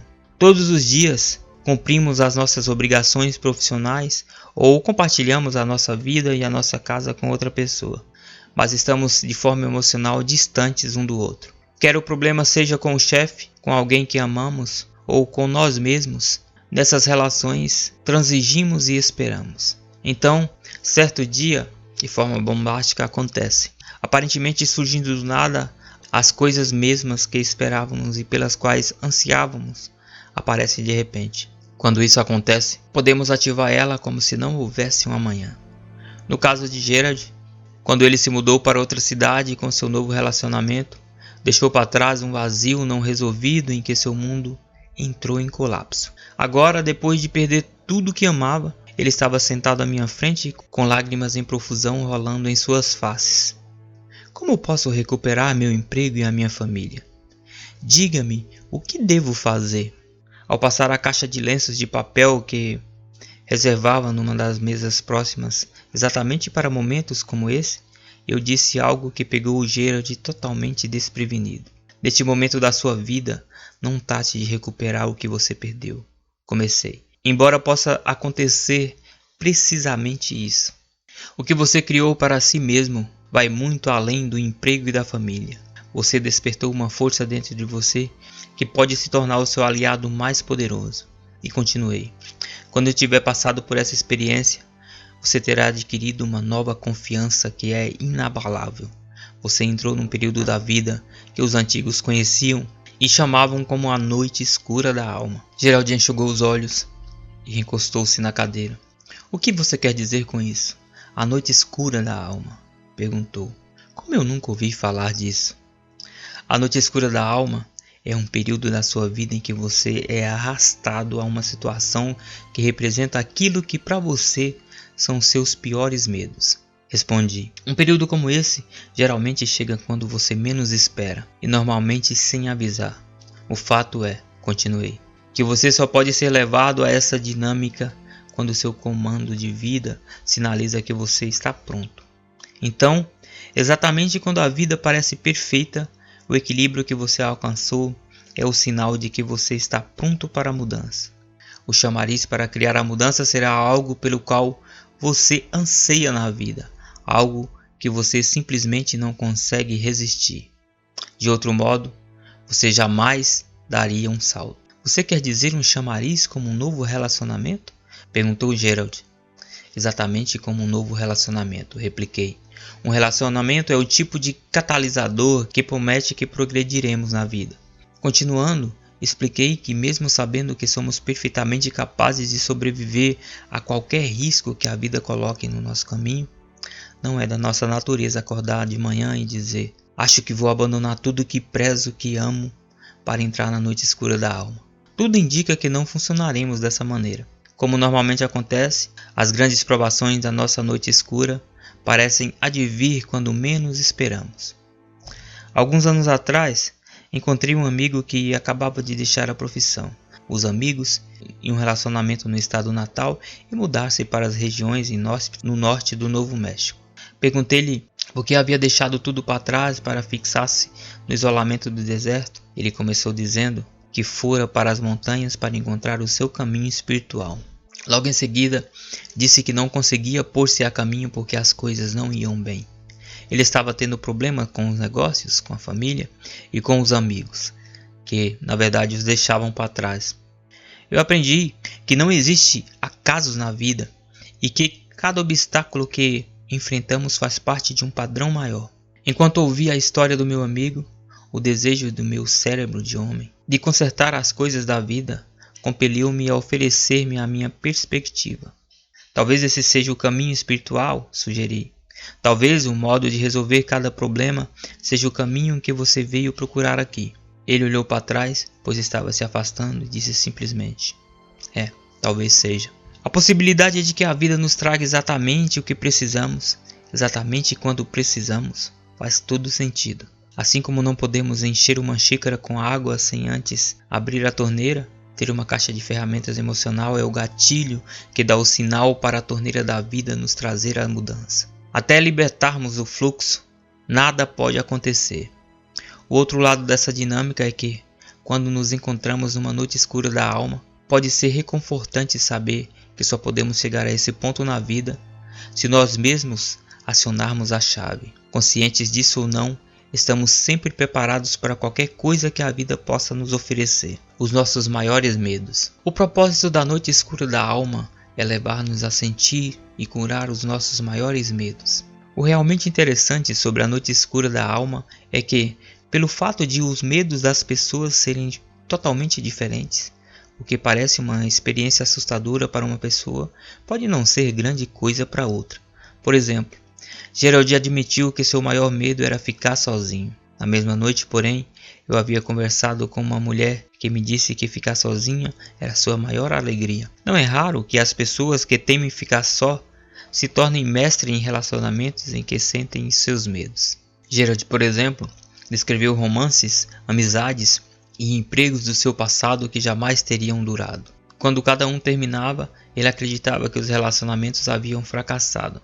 Na realidade, os seus relacionamentos eram tão bem-sucedidos que cada um deles lhe dava uma condição de ver que o seu maior medo de ficar sozinho passava. No entanto, como ele não se curara, ou nem mesmo reconhecer os padrões em sua vida antes, deparou-se com situações em que seu medo se tornava cada vez menos sutil. Por fim, a vida o conduziu ao ponto em que o seu medo ficou tão evidente que ele precisou abordá-lo antes para poder continuar. Embora possamos passar por muitas noites escuras da alma durante a nossa vida, a primeira é normalmente a mais penosa. Ela também é provavelmente o agente mais forte de mudança. Quando compreendemos por que sofremos tanto, a experiência começa a assumir um novo significado. Ao reconhecer os sinalizadores de uma noite escura, podemos dizer: eu conheço esse padrão. Sim, Senhor, eu conheço esse padrão. É definitivamente uma noite escura da alma. Agora, o que preciso dominar? Conheço pessoas que se tornam tão fortalecidas depois que conseguem enfrentar as suas experiências na noite escura, que quase desafiam o universo a lhe trazer a seguinte.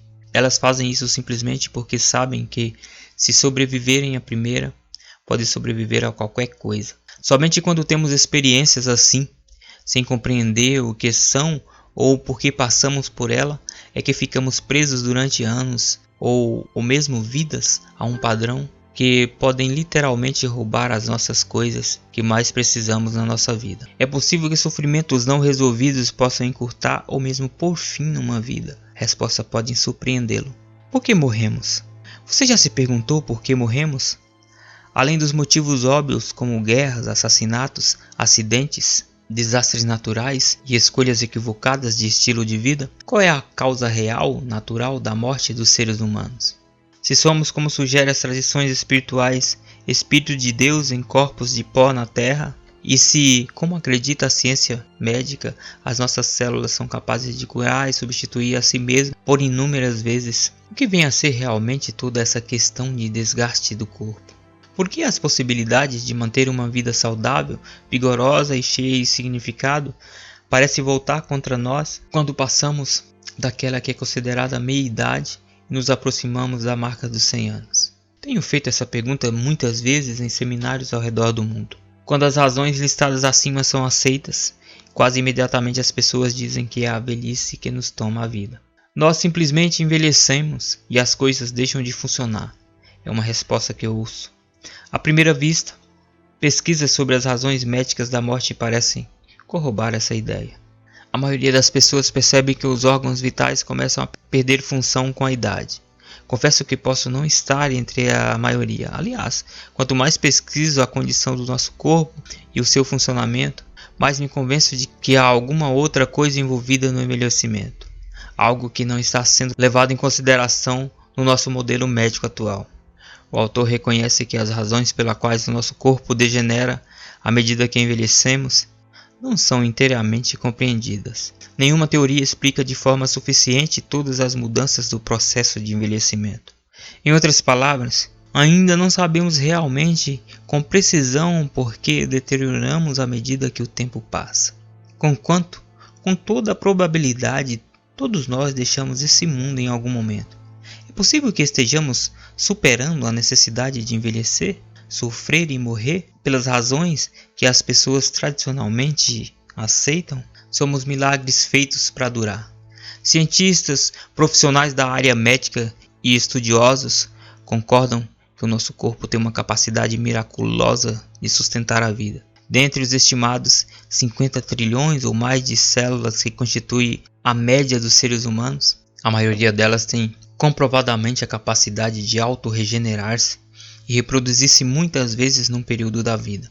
Em outras palavras, estamos constantemente nos substituindo e nos reconstruindo de dentro para fora. Parece haver duas exceções ao fenômeno da reprodução celular. Curiosamente, essas são as células dos dois centros mais proximamente identificados como as qualidades espirituais que fazem de nós o que somos: as células do cérebro e as células do coração. Embora estudos tenham mostrado que as células desses órgãos possam ter a capacidade de se reproduzir, também parece que elas são resilientes, que podem durar uma vida inteira sem precisar necessariamente se reproduzir. Por mais complexo que pareçamos externamente, os nossos órgãos, ossos e outros tecidos são em grande parte constituídos de apenas 4 elementos: hidrogênio, nitrogênio, oxigênio e carbono. Ironicamente, esses 4 elementos estão entre os materiais mais abundantes de todo o universo. Somos feitos literalmente da mesma matéria que compõe as estrelas e as galáxias. Obviamente, no que diz respeito aos componentes essenciais do nosso corpo, tudo indica que não há escassez de matéria-prima. Então, do que morremos? Com exceção do mau uso de medicamentos e diagnósticos equivocados, a maior ameaça à vida das pessoas com idade superior a 65 anos são as doenças cardíacas. Considero essa estatística fascinante devido à atividade incessante do nosso coração. A média de batimentos cardíacos diária é de aproximadamente 100 mil, equivalente a 2,5 bilhões de vezes por ano, bombeando 6 litros de sangue ao longo de aproximadamente 20 mil quilômetros de artérias, vasos e capilares a cada 24 horas. Em termos de engenharia, quando o sucesso de todo um projeto depende de um único componente, essa peça do equipamento recebe o status de crítica à missão. No programa espacial, por exemplo, quando um veículo espacial descer em Marte e não houver ninguém por perto para consertar algo que se danificou, os engenheiros têm duas alternativas para assegurar o sucesso da missão. Ou fabricam a peça do veículo da qual depende toda a missão, a peça crítica à missão, com tanta precisão que ela não possa falhar, ou constroem sistemas de segurança que possam assumir o controle caso ocorram defeitos. Às vezes eles chegam a adotar os dois procedimentos. Evidentemente, o órgão milagroso que leva o sangue da vida para a célula do nosso corpo desenvolveu-se por um projeto consciente ou por processos naturais para ser a nossa peça de equipamento crítica à missão, de maior durabilidade e mais capaz de se curar. Sempre que a perda de alguém que amamos é atribuída à falha desse órgão tão extraordinário, precisamos perguntar-nos: o que aconteceu realmente a essa pessoa? Porque o primeiro órgão a se desenvolver no corpo de alguém é um órgão que trabalha de modo tão impressionante durante o tempo todo, com células tão resistentes que não precisa sequer reproduzir-se. Simplesmente para de funcionar depois de algumas décadas. Isso não faz sentido, a menos que exista outro fator que não tenhamos levado em conta. A medicina moderna costuma atribuir as doenças cardíacas a um conjunto de fatores físicos e relacionados ao atrito de vida que variam desde o colesterol e a alimentação tóxica até o ambiente e o estresse. Conquanto esses fatores possam ser acurados num nível puramente químico, eles pouco contribuem para a análise da razão, porque até ela mesma existe. O que significa realmente falha do coração? Talvez não seja coincidência que todos os fatores de estilo de vida relacionados com a falência do coração também estejam ligados a uma força invisível que tradições espirituais antigas descreveram como a linguagem poderosa que fala com o próprio universo, a emoção humana. Existe alguma coisa que sentimos no decorrer da nossa vida que para alguns de nós pode levar à falência catastrófica do órgão mais importante do corpo? Nossas mágoas têm o poder de criar condições físicas que conhecemos como doenças cardiovasculares, tensão, inflamação, pressão alta e obstrução das artérias. Essa relação corpo-mente foi documentada recentemente num estudo decisivo realizado na Duke University sobre a coordenação de James Blumenthal. Ele identificou experiências prolongadas de medo, frustração, ansiedade e desilusão como exemplo de emoções negativas exacerbadas que são destrutivas para o coração e põem em risco a nossa vida. Cada uma delas faz parte de um guarda-chuva maior que identificamos como sofrimento. Outros estudos dão suporte a essa relação. O terapeuta Tim Lawrence, fundador do Hoffman Institute na Inglaterra, descreve o impacto potencial do nosso fracasso para curar e perder o que chama de velhas feridas e decepções. No mínimo, diz Lawrence, ele o afasta da boa saúde. Ele comprova essa afirmação citando inúmeros estudos que mostram, como o de Blumenthal, que condições físicas de raiva e tensão podem levar a problemas que incluem pressão alta, dores de cabeça, imunidade baixa, problemas estomacais e, finalmente, a ataques cardíacos. O estudo de Blumenthal mostrou que ensinar as pessoas a moderar sua resposta emocional às situações da vida pode impedir ataques cardíacos. É esse exatamente o ponto de cura do nosso sofrimento. As forças não físicas das coisas que nos fazem sofrer criam efeitos físicos que literalmente têm o poder de nos prejudicar ou mesmo levar-nos à morte. Obviamente, esse estudo, ao lado de outros, não está sugerindo que ter emoções negativas breves seja ruim ou doentio. Quando temos esses sentimentos, eles são indicadores, medidores pessoais que nos dizem que aconteceu algo que pede nossa atenção e cura. Somente quando ignoramos essas emoções e elas persistem durante meses, anos ou até a vida inteira sem solução, é que pode se tornar um grande problema. Por que morremos? Poderia ser devido à dor dos desenganos da vida, nós nos lesamos a ponto de morrer? Comentando essa possibilidade, o estudo de Blumenthal sugere: quando as pessoas falam em morrer de tristeza, talvez elas estejam realmente dizendo que as reações emocionais intensas, a perda e a destruição podem causar um ataque cardíaco fatal. Na linguagem do seu tempo, as antigas tradições sugerem precisamente essa possibilidade. Os primeiros 100 anos são os mais penosos. Então, por que a idade humana máxima parece girar em torno dos 100 anos? Por que não 200 ou mesmo 500 anos? Se acreditarmos em relatos dos textos da Torá e do Antigo Testamento, muitas pessoas mediam sua idade em séculos e não em décadas, como fazemos atualmente. Adão, por exemplo, teria vivido 930 anos, Matusalém 969 e Noé 950 anos. De acordo com os textos, esses homens não eram simplesmente invólucros encarpilhados dos seres anteriores, mal sobrevivendo e agarrando-se a um frágil fio de vida. Em idade avançada, eles eram ativos e vigorosos, aprazendo-se com suas famílias e até mesmo começando a famílias novas. Vivemos evidentemente em corpos estruturados para durar. Segundo a Torá, Noé viveu mais de 350 anos depois do dilúvio. Se estava com 950 anos quando morreu, isso significa que ele tinha condições físicas e vigor suficiente para construir a arca que garantir a sobrevivência de toda a raça humana com a idade de 600 anos. Se houver um tempo em que as pessoas viviam mais e com mais saúde, o que aconteceu? O que mudou? Um número incontável de textos e tradições espirituais que atravessam séculos nos lembra que somos almas expressando-se por meio de um corpo. E embora o corpo seja feito de elementos do universo, é a alma que lhe dá a vida. Quando a nossa alma sofre, a dor é transmitida para o nosso corpo como a qualidade espiritual da força da vida que introduzimos em cada célula. É possível que os 100 anos ou pouco mais que vemos como a duração da vida humana sejam de fato o limite que o corpo pode resistir ao sofrimento não resolvido na alma? Quando podemos suportar a tristeza e as desilusões da vida antes que elas se apoderem de nós? Todos podemos dar testemunho do valor de ver as pessoas que amamos, os animais que estimamos e as experiências a que nos afeiçoamos desaparecer da nossa vida.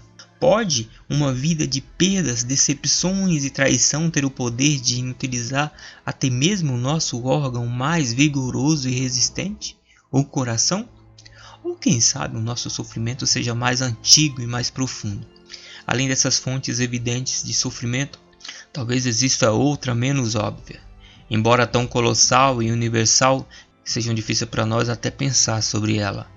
Em todas as culturas e sociedades, histórias da criação afirmam que, para nos tornarmos almas individuais em nosso corpo nesse mundo, precisamos afastar-nos da família de uma alma coletiva maior. Ao mesmo tempo, um dos medos universais mais profundos é exatamente o medo de ficar separado e sozinho.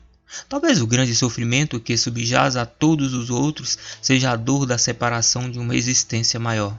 Se isso é verdade, talvez sintamos tanta falta da nossa família, da alma maior, que procuramos preencher o vazio, recriando uma sensação de unidade através de famílias menores aqui na Terra.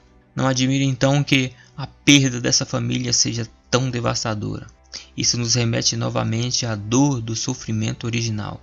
Para muitas pessoas, é seu desejo de apegar-se às suas famílias, aos seus relacionamentos e às lembranças de experiências passadas que cria as condições que levam aos maiores sofrimentos. Quando elas anseiam pelas coisas que não podem mais ter e pelas pessoas de quem sentem falta, muitas vezes o álcool e a droga se tornam os anestésicos socialmente aceitáveis usados para entorpecer essa profunda dor da alma. Se pudermos descobrir uma maneira de valorizar o tempo que passamos com as pessoas que amamos e também um modo de sentir-nos bem quando esse tempo acaba, teremos dado um passo gigantesco na direção da nossa cura maior. Partindo dessa perspectiva, os mesmos princípios que nos levam a lesar-nos até a morte também trabalham no sentido oposto. Eles nos oferecem o poder curativo da vida. Esse aspecto importante parece estar relacionado ao modo como nos sentimos com o que a vida nos mostra. Apesar de todas essas possibilidades sobre as quais podemos refletir, o que sabemos com certeza é o seguinte: um potencial biológico faculta que o nosso corpo dure muito mais tempo. Entretanto, além dos elementos físicos do nosso corpo, algo parece estar faltando na equação moderna da longevidade. Como quer que prefiramos chamá-lo, esse algo parece ser a força espiritual que alimenta o nosso corpo. Usando a linguagem de outros tempos, os antigos nos deixavam instruções sobre como podemos nutrir essa força vital da qual nossa vida toda depende. O conhecimento delas pode dar-nos a condição de transformar o sofrimento passado em sabedoria de cura. Para viver mais, com mais saúde e vitalidade, precisamos então compreender os sofrimentos da vida. Precisamos sentir para amar. O poder da sabedoria, da beleza e da oração, descrito por muitas tradições antigas, foi redescoberto por meio de experiências modernas. Como vimos na introdução, por exemplo, o tema que subjaz ao conhecimento dos Navajos se baseia no relacionamento da relação entre o sofrimento no seu mundo externo e a sabedoria e o amor que existe em seus corações. Embora sejam experiências absolutamente diferentes, sofrimento, sabedoria e amor parecem estar intimamente ligados por uma relação muito peculiar e talvez inesperada. O nosso sofrimento revela a nossa capacidade de sentir. Quanto maior o sofrimento, mais intenso o sentimento. No nosso sofrimento mais íntimo e profundo, descobrimos a extensão da nossa capacidade de amar. O perdão também parece estar diretamente ligado ao sofrimento. Quanto maior a dor, explica Tim Lawrence, maiores os benefícios do perdão. Partindo dessa perspectiva, o sofrimento pode ser considerado como um barômetro da nossa capacidade de amar, e não um castigo pelas escolhas do que fazemos. É essa relação sutil que demonstra a força que muitas tradições descrevem como a cola que mantém o nosso mundo unido. O poder do nosso amor. Descobrimos a nossa maior cura no nosso poder de amar. No decorrer dos nossos relacionamentos, empregos, perdas e fracassos na vida, nós nos lançamos às fronteiras de quem acreditamos ser. Durante todo o tempo, fazemos a mesma pergunta: como é possível amar em meio a essas experiências? Podemos amar diante de atrocidades impensáveis que procuram justificar na cor da pele ou na forma da crença em Deus? Podemos amar no mundo onde as pessoas matam aquilo que não entendem e varrem povos inteiros da face da terra? Pessoalmente, cada um de nós sofreu a perda de pessoas queridas, que num dia estavam aqui e no outro desapareceram da nossa vida. Vemos pessoas sofrendo de doenças que criatura nenhuma no mundo deveria ter de suportar. Quando partem, perguntamos a nós mesmos: podemos amar ao mesmo tempo em que sofremos com a ausência delas? O nosso amor muitas vezes é testado de modos que jamais escolheríamos consciente ou jamais conseguiríamos imaginar. Cada vez que a vida pergunta se ainda podemos amar, a resposta é a mesma. É um grande retumbante sim, porque ainda estamos aqui. Quer o chamemos pelo mesmo nome ou simplesmente vivamos, o que ele significa na nossa vida é irrelevante. O que nos sustenta é o amor. Ele nos guia através de tempos penosos e também nos tempos alegres, e promete que seremos sempre aliviados das piores dores que a vida possa oferecer. Um antigo segredo que possibilita que o nosso amor nos cure é deixá-lo entrar em nossa vida.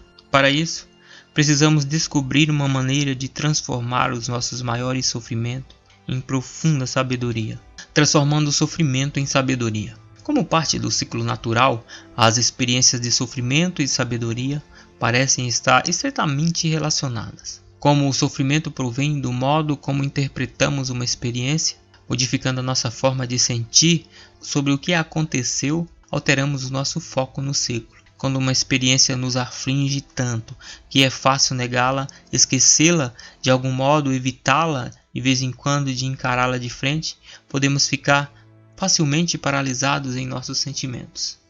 Temos dentro de nós, porém, o poder de transmutar o nosso sofrimento em sua forma curada de sabedoria, venha ele de onde vier. Embora a experiência que originalmente causou o sofrimento permaneceu inalterada, é no modo de como sentimos o sofrimento que encontramos o nosso poder. À primeira vista, essa compreensão parece pedir que simplesmente continuemos em frente, disfarçando um novo sentimento sobre acontecimentos da nossa vida. Um exame mais apurado, porém, revela que os antigos compreendiam e aplicavam um princípio primevo e sutil que apenas recentemente a ciência ocidental reconheceu. Esse princípio sugere que o mundo ao nosso redor é como um espelho vivo, o tecido quântico que reflete as emoções que estão dentro de nós. Mais especificamente, os padrões de saúde de nosso corpo, o apoio da família, da comunidade e a paz do mundo tendem a refletir as nossas crenças mais profundas. Atualmente, as teorias mais recentes da física do século XXI respaldam firmemente essa relação entre crença e experiência. Parece que esse princípio se aplica tanto às crenças que consideramos negativas quanto às que consideramos positivas. Emoções que afirmam a vida como gratidão, compaixão e amor são hoje vistas como promotoras de condições favoráveis à vida, como pressão arterial mais baixa, liberação de hormônios bons e fortalecimento das respostas imunológicas. Do mesmo modo, emoções que negam a vida, como raiva, ódio, ciúme e violência, são promotoras de condições que ameaçam a vida, como batimento cardíaco irregular, respostas imunológicas enfraquecidas e o aumento do nível de hormônios do estresse. Talvez não cause surpresa então descobrir que na sutileza desse princípio também encontramos a chave do que muitos acreditam ser a mais poderosa força da criação.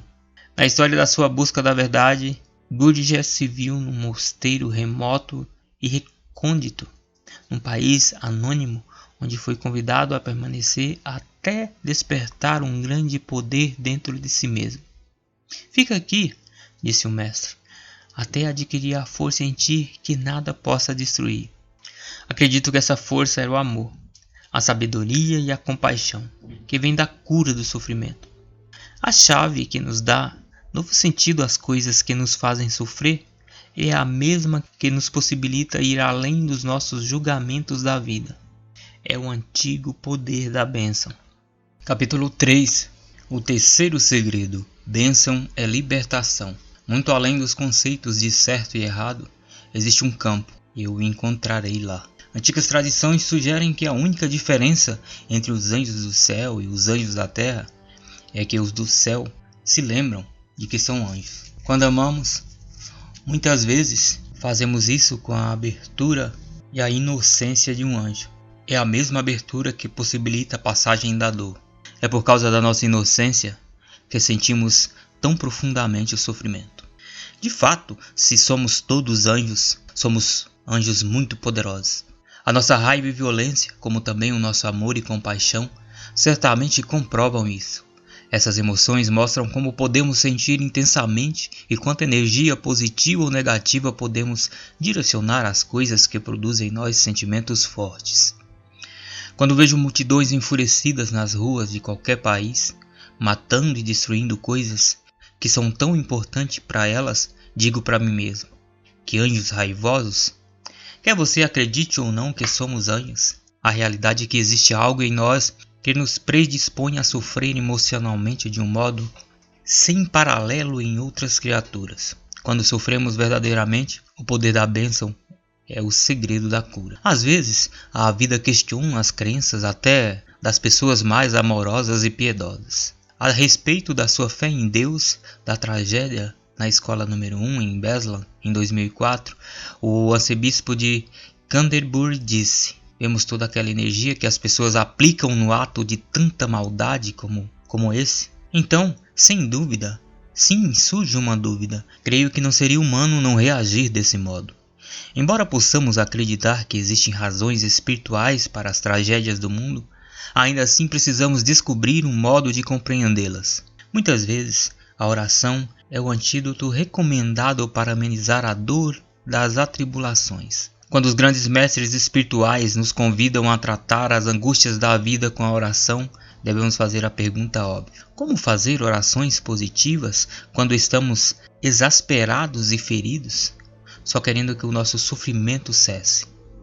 A compreensão do modo como a oração opera responde exatamente a essa pergunta. Mais de 19 séculos antes de os cientistas ocidentais reconhecer o campo de energia que une todas as coisas, sábios antigos e curandeiros nativos descreviam a teia da criação, em palavras do seu tempo, claro.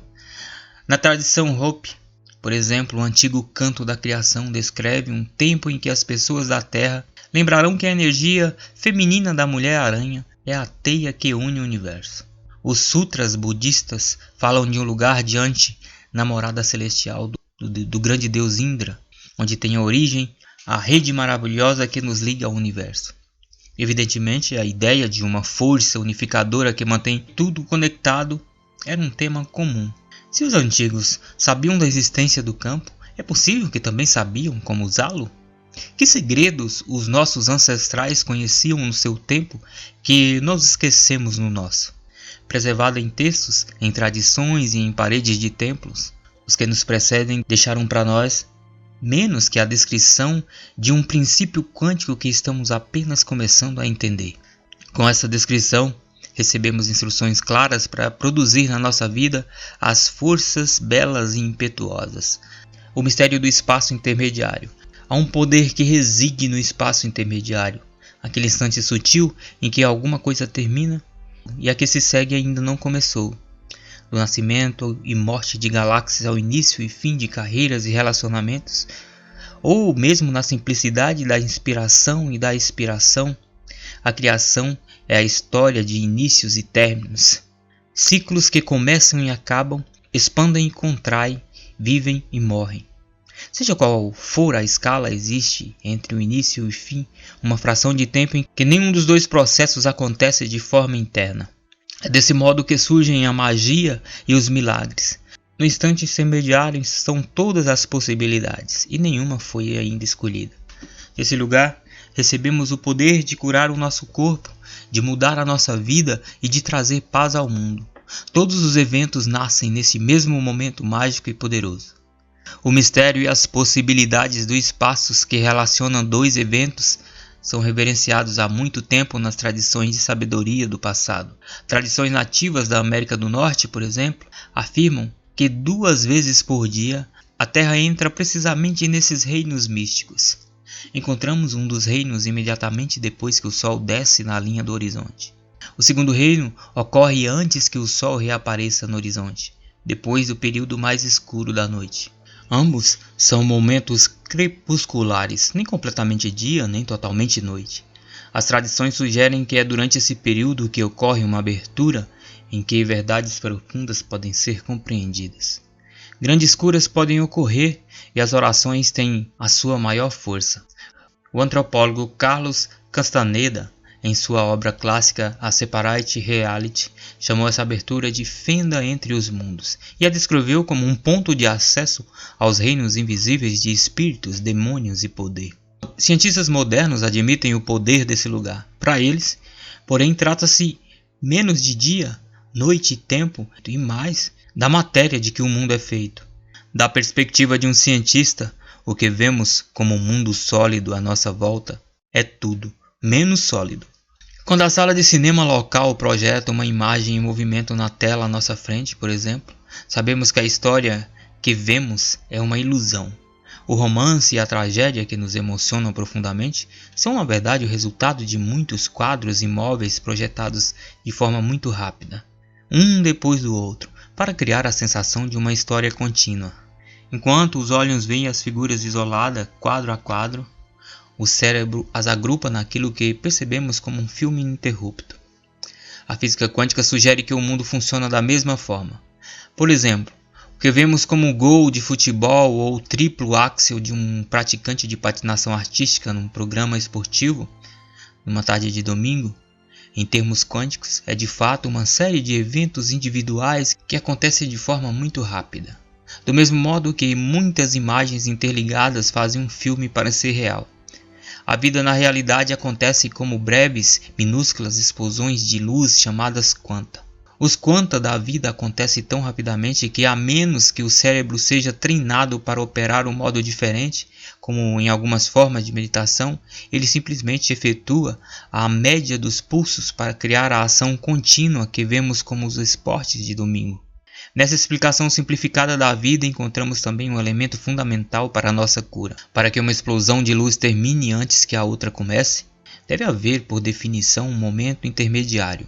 Nesse espaço, por um breve instante, existe um equilíbrio perfeito em que nada acontece. Os eventos que levaram à explosão estão completos, e os novos eventos ainda nem começaram. Nesse lugar de coisa nenhuma, todos os cenários da vida, morte, sofrimento, cura, guerra, paz, existem como possibilidades em potencial.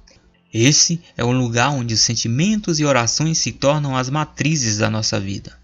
É o estado emocional durante a oração que determina o tipo de matriz que criamos. Sabemos que o campo é um reflexo das nossas crenças interiores. Precisamos encontrar um meio de limpar o nosso sofrimento e raiva antes de rezar.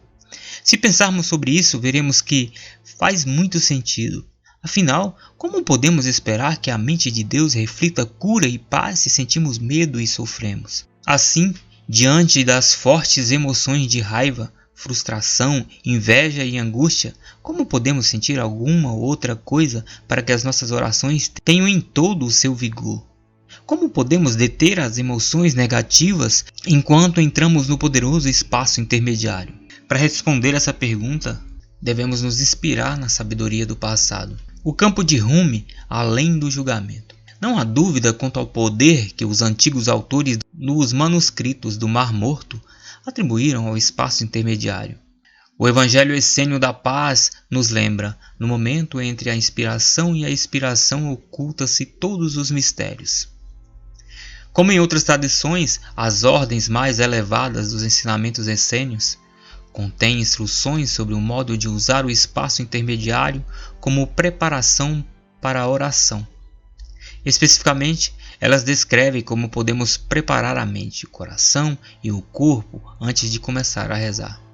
Mesmo que seja por apenas um momento, somos convidados a criar uma experiência que suspende temporariamente os nossos julgamentos, medos e dores. Desse estado neutro, podemos oferecer a nossa oração inspirados pela força e pela clareza, e não pelo julgamento turvado que brota do sofrimento. Isso permite entrar no diálogo sagrado com a mente de Deus, num estado de consciência que traz os maiores benefícios da oração para a nossa vida. Com palavras simples, o poeta Sufi Rumi nos convida a reunir-nos a Ele nesse lugar neutro, depois de tê-lo descoberto dentro de nós mesmos. Ele faz seu convite em duas afirmações muito breves, mas muito fortes. Muito além dos conceitos de certo e errado, existe um campo. Eu o encontrarei lá. Como chegamos a esse lugar quando a vida nos mostra um mundo que parece assustador e perigoso? As instruções são precisas. Bênção é o lubrificante emocional. Hoje encontramos a explicação para o campo além do certo e do errado de Rumi na sabedoria da bênção. Talvez, contrariamente à crença popular de que, ao abençoarmos alguma coisa, colocamos nela o selo de aprovação, essa forma de bênção não contemporiza nem desestimula ou incentiva qualquer ação, circunstância ou nenhum tipo de evento. Ela não concorda nem discorda de qualquer ponto de vista, simplesmente reconhece o que aconteceu. O ato de reconhecer sem julgar é a abertura que possibilita que a cura se inicie. E a razão é essa: quando algo nos atinge de forma tão séria que precisamos reagir, reprimir ou repelir, a nossa tendência é não dar atenção ao que sentimos. É assim que lidamos com muitas experiências. Isolamos a emoção que envolve o que experimentamos e as ocultamos nas profundezas do nosso íntimo para que não machuque ainda mais.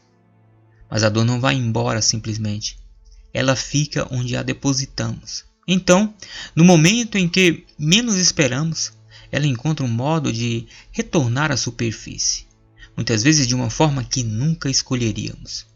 Isso é especialmente comum em pessoas que viveram episódios de forma emocional e traumáticos, que podem variar desde cenas em campos de batalha e estupro até abusos praticados contra crianças e violência doméstica.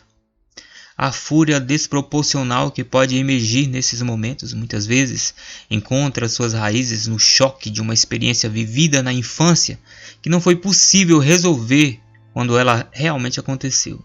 Nesses campos, um comentário aparentemente inocente e espontâneo feito por alguém que prezamos ou por um colega de trabalho pode se tornar o gatilho que desperta esse sofrimento do passado.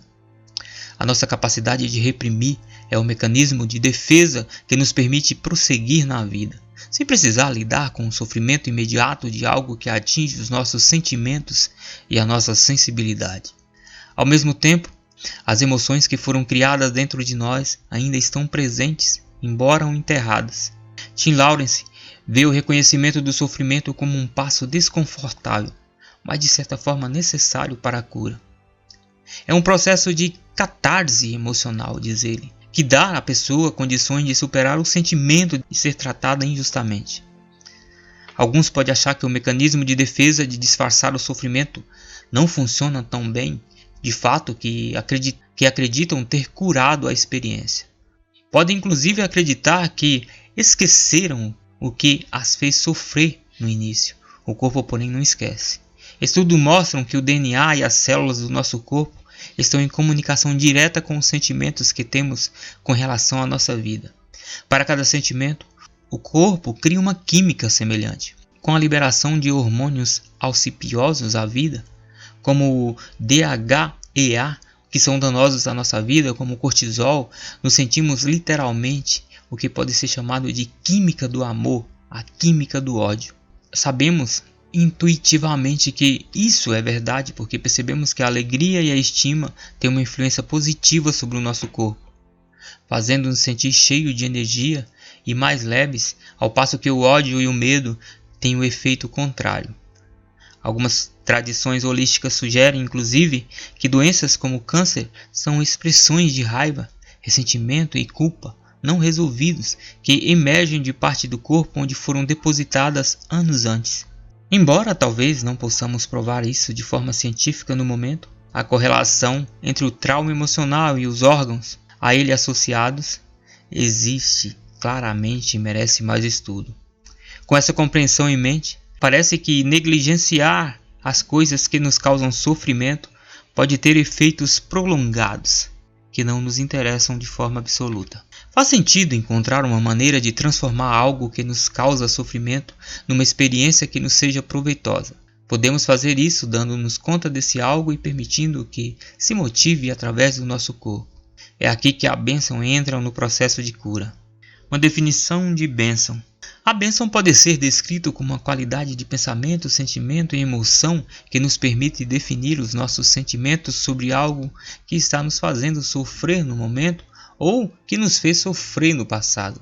Expresso de outra forma, a bênção é o lubrificante que libera as nossas emoções perniciosas, abrindo-nos para uma cura maior, em vez de manter nossas emoções presas e não resolvidas dentro do corpo.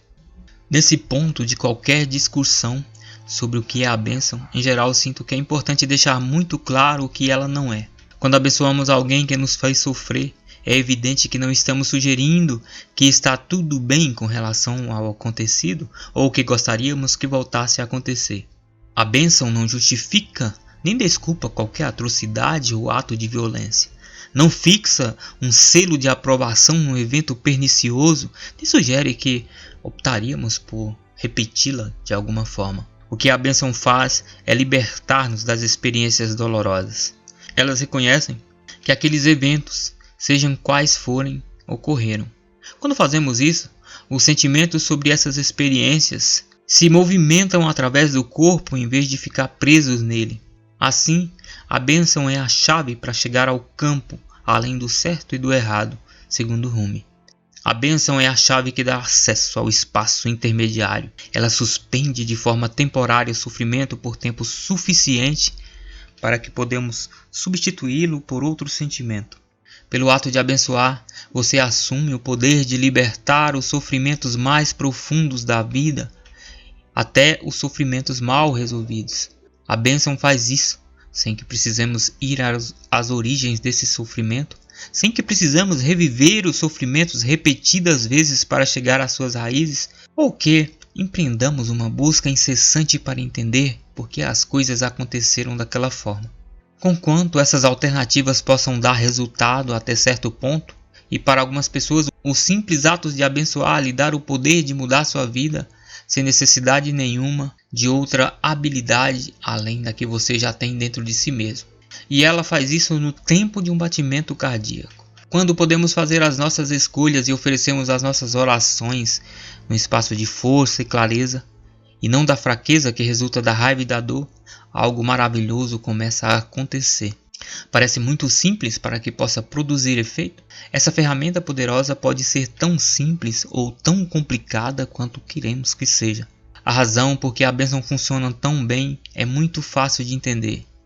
É impossível julgar alguma coisa ao mesmo tempo em que a abençoamos. A mente não nos permite fazer as duas coisas de uma vez só. Eu o convido a tentar realizar o processo de abençoar, seguindo as instruções apresentadas nas próximas páginas.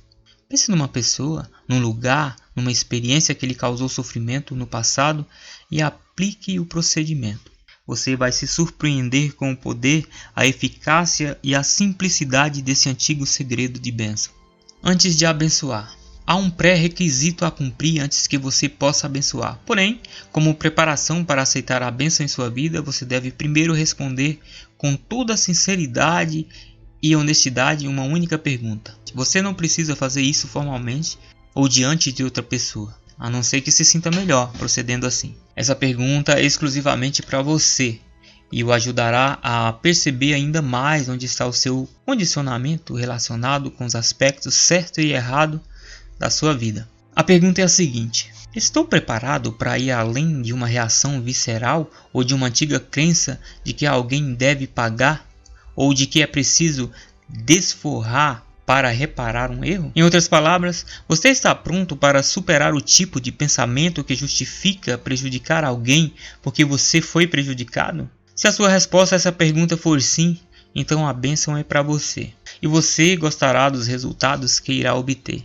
Se a resposta for não, Então é preciso descobrir porque você não opta por prender-se a uma crença e ao mantém preso ao sentimento que o leva justamente ao sofrimento que você está procurando curar. Na tradição da bênção, obviamente não existe respostas certas ou erradas.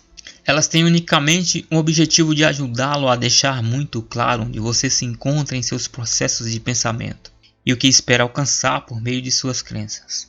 A antiga chave. Embora o ato de abençoar pareça conflitar diretamente com as crenças de algumas tradições, ela também está em estreita sintonia com os ensinamentos dos grandes mestres espirituais do passado. Eu apresento aqui porque descobri pessoalmente que ele guarda a chave das curas mais profundas para o maior número de pessoas no período de tempo muito curto. Os textos espirituais ocidentais que preservavam grande parte da sabedoria da bênção foram editados ou em alguns casos totalmente suprimidos. Atualmente, precisamos rebuscar antigas técnicas preservadas nos livros bíblicos perdidos, que foram descobertos na metade do século XX. De forma curiosa, uma das melhores descrições do poder do não julgamento está num dos mais controversos, o Evangelho de São Tomé, que faz parte da biblioteca de Nag Hammadi. O ponto crucial dessa parte dos evangelhos é um registro do que Jesus dizia ao que ele conheceu durante sua vida. É aqui que encontramos o relato de uma conversa que ele teve com os discípulos a respeito dos segredos da vida, da morte e também da imortalidade. Respondendo a uma pergunta sobre o que podemos esperar como destino final, Jesus começa oferecendo chaves para o que ele chama de árvores da nossa existência, atributos de vida que são constantes e permanentes. Quem as conhecer, as árvores, não provará a morte.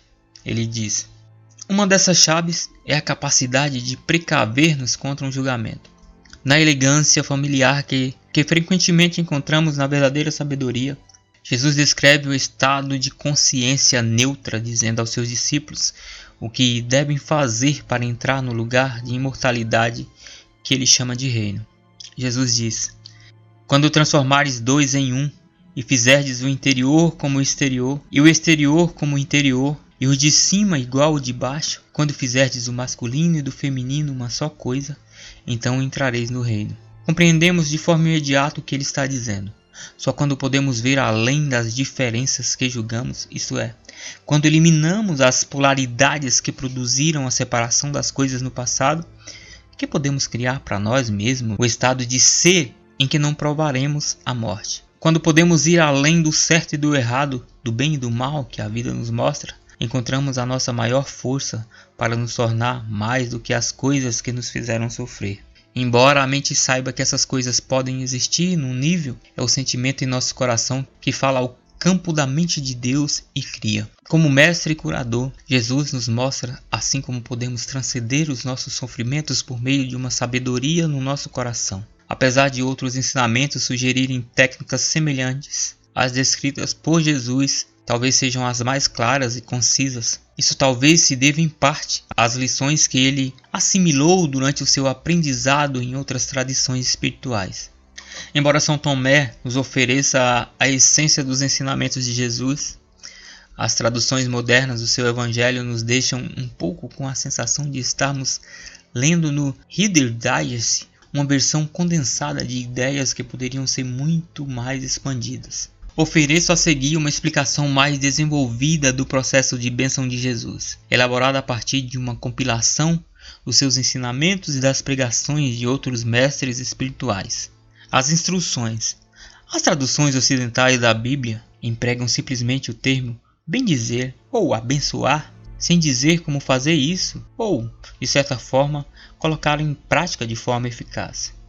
Talvez as referências mais conhecidas nesse contexto sejam as passagens em que Jesus descreve aos seus discípulos as qualidades espirituais que lhes serão mais proveitosas neste mundo ou em outro mundo. Bendizei os que vos amaldiçoam, orai por aqueles que vos difamam.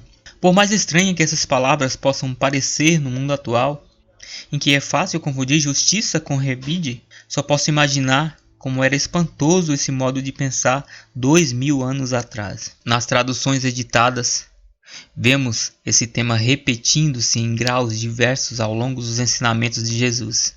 Na carta aos Romanos, por exemplo, as instruções referentes à reação que devemos ter ao sermos hostilizados deixam poucas dúvidas quanto à intenção da mensagem. Abençoai os que vos perseguem, abençoai e não amaldiçoeis. Embora muitos ensinamentos de Jesus relacionados com a bênção fossem oferecidos para lidar com afrontas pessoais, físicas ou verbais, a ideia de abençoar também se estende à angústia que sentimos por saber que outras pessoas estão sendo ultrajadas. Quando alguma coisa dolorosa nos atinge, a dor emocional pode manifestar em 3 lugares. Embora um desses lugares sejam mais fáceis de identificar, nos 3 a bênção produz efeitos de grande eficácia. Esse é o poder da bênção. Eles nos levam muito além da velha armadilha de julgar certo ou errado o que de fato aconteceu. Talvez você se pergunte, por que eu abençoaria justamente as coisas que me fazem sofrer?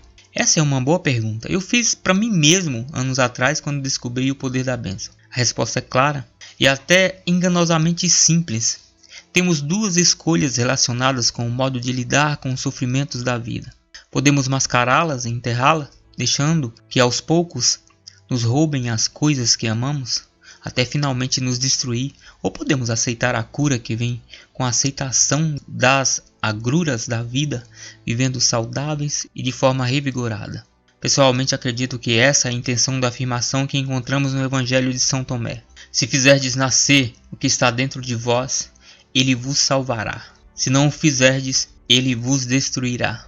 O desafio, bem como recompensa resultante da aplicação desse princípio em nossa vida, pode resumir nas palavras de São Francisco. Ele diz a respeito da própria existência: foi fácil amar a Deus em tudo que era belo. As lições de um conhecimento mais profundo, porém, ensinaram-me a acolher a Deus em todas as coisas, isto é, tanto nas experiências desagradáveis quanto nas mais prazerosas.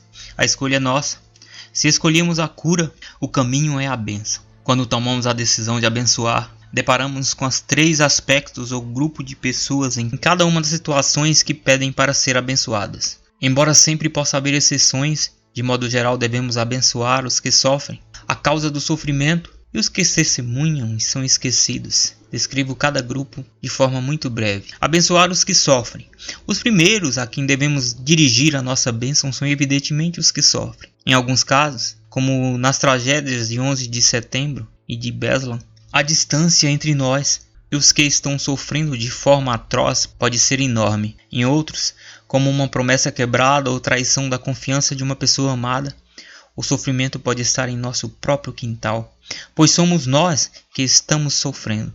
De qualquer modo, essa talvez seja a parte mais difícil do processo da bênção. Abençoar aqueles que são objetos do nosso sofrimento. Abençoar o que causa sofrimento. Para muitas pessoas, essa é a parte mais difícil. Para outras, entretanto, abençoar as pessoas ou as coisas que fazem sofrer, que nos causam dor e tiram de nós o que mais amamos, é uma atitude tão em sintonia com as tradições em que fomos educados que parece quase uma segunda natureza. É nesse ponto que o poder da bênção se torna muito real. Quando encontramos dentro de nós mesmos para abençoar as pessoas e as coisas que nos ferem, nós nos renovamos. É preciso ser uma pessoa forte para elevar-se acima do certo e errado dos acontecimentos e dizer: hoje eu sou mais que o sofrimento do meu passado. Conheço muitas pessoas que me dizem: farei essa coisa de bênção só uma vez, quando não houver ninguém por perto, porque meus amigos jamais entenderiam esse modo de pensar. E se eu não gostar do que acontecer, voltarei a sentir o ódio e a inveja que me foram úteis no passado. Eu respondo: ótimo, uma vez é tudo que é preciso. Sinto-me confiante em minha resposta por um único motivo. No momento, naquele instante em que abrimos a porta de uma possibilidade maior para a bênção em nossa vida, mudamos de forma interna. Há uma transformação. Nessa mudança não podemos voltar atrás. E por que iríamos querer isso? Por que escolheríamos alimentar sentimentos que nos fazem sofrer ao longo do tempo, se podemos nutrir os que nos curam? Quer tente uma vez e volte atrás ou não, você deve levar em consideração todos os aspectos da experiência, para que a bênção seja eficaz. Inclusive a bênção de pessoas, lugares e coisas pelas quais você sente aversão e que te enfurecem. Abençoar os que testemunham o sofrimento Essa é a parte da bênção mais fácil de negligenciar. Além da relação entre os que sofrem e os que causam sofrimento, aos que observam e procuram compreender o que veem. Somos nós. Nós que não somos atingidos precisamos reconciliar o assassinato de civis e de crianças inocentes em tempos de guerra, a brutalidade contra as mulheres em muitas sociedades e as consequências de relacionamentos fracassados e de lares desfeitos. Embora seja fácil esquecer de nós mesmos diante do sofrimento alheio, é também a nossa reação, os sentimentos que perduram, que formam a mensagem que enviamos para a mente de Deus depois de uma tragédia. Finalmente, é o modo como sentimos de forma individual ou coletiva que preenche o vazio na consciência depois de uma grande tragédia, em qualquer escala, desde familiar até uma tragédia global. Abençoe-nos em nosso testemunhar. Modelo de bênção. A chave para receber a presente bênção é que ela deve ser dada. Primeiro, encontre um lugar reservado onde ninguém possa ouvi-lo. Em seguida, simplesmente diga em voz alta a frase que segue. Eu abençoo. Diga os nomes dos que estão sofrendo ou que sofreram. Eu abençoo. Diga os nomes de quem ou de quem causou o sofrimento. Seja o mais específico possível. Eu abençoo a mim mesmo como testemunha. Continue abençoando. A minha experiência com o uso do modelo de bênção citado é que às vezes preciso aplicá-lo uma ou duas vezes para que ela surja efeito. A razão disso não é inesperada. Para sobreviver neste mundo, todos nós aprendemos a confinar de forma habitual os nossos sofrimentos do nosso íntimo. Às vezes, somos tão eficazes em mascarar os sentimentos sobre as nossas experiências que até mesmo nós esquecemos onde eles foram escondidos. Por favor, não desanime se tiver a impressão de que a bênção não está dando resultado nas primeiras tentativas. Talvez sejam necessárias várias repetições para penetrar na casca que você construiu para se proteger. Por isso, continue abençoando. Expresse a sua bênção em voz alta. Repita mais uma vez. Use nomes, organizações, pessoas e datas cada vez mais para identificar quem causou o sofrimento que você está abençoando. Quanto mais específico você for, mais livre o acesso que você cria à memória do sofrimento preservada pelo corpo. Repita a bênção até sentir no seu corpo um aquecimento, que se expande a partir da boca do estômago. À medida que você continua, o calor aumenta e se espalha por todo o corpo. Não se surpreenda se você prorromper em lágrimas e soluços incontroláveis, pois é assim que a bênção liberta o nosso sofrimento e o dissipa. Quando a bênção se completa, o mundo parece diferente. Embora a causa do sofrimento persista, nós mudamos o modo como nos sentimos em relação a ele. Esse é o poder da bênção. É também um momento em que as palavras podem faltar-lhe. É algo que você precisa vivenciar pessoalmente para poder compreender. Conheço pessoas que descobriram o poder da bênção e agora bendizem tudo o que sua vista capta. Desde o corpo de animais esmagados que estão dormindo na beira da estrada até cada fato noticiado com imagens na tela da televisão. Elas oferecem uma bênção em voz sussurrada várias vezes ao dia. Quando essas pessoas estão no meu carro e cruzamos com uma ambulância que vai ou volta de um hospital, ou mesmo quando alguém nos ultrapassa de forma imprudente num trecho onde essa manobra é proibida, numa estrada estreita da montanha, as bênçãos nelas são uma segunda natureza. É tão automático quanto dizer saúde quando nos brindamos. Não se surpreenda se descobrir que esses atos casuais de bênção comecem a aparecer de forma espontânea na sua vida. Perguntei na última sessão como podemos fazer orações positivas enquanto ainda estamos sob a influência de emoções negativas como dor, raiva, ódio e o desejo de vingança. Um dos segredos das tradições de sabedoria é que a oração é mais eficaz quando nos preparamos como um ser por inteiro, mente, corpo e espírito, para entrar numa conversa sagrada com a mente de Deus. Se o campo refletirá aquilo em que nos transformamos, então se tornará para nós mais importante do que nunca estar onde os nativos americanos chamam de um bom lugar quando rezamos para curar o nosso sofrimento. O antigo dom de bendizer nos prepara para rezar num lugar de força e clareza, e não de fraqueza e incerteza. Embora as instruções possam ser úteis e interessantes, creio que às vezes os ensinamentos de sabedoria sejam transmitidos de forma adequada quando são contados como histórias. Quanto mais real for a história, mais o exemplo faz sentido. A história a seguir descreve a minha primeira experiência com a bênção numa época de perda pessoal. Embora ela possa empalidecer em comparação com os sofrimentos realmente grandes do mundo, foi a bênção que me ajudou a superar a perda de um grande amigo querido quando isso de fato aconteceu. Esse exemplo pode ajudar você também a lidar com suas perdas. A bênção na perda. Alguns dos meus relacionamentos mais envolventes foram com animais.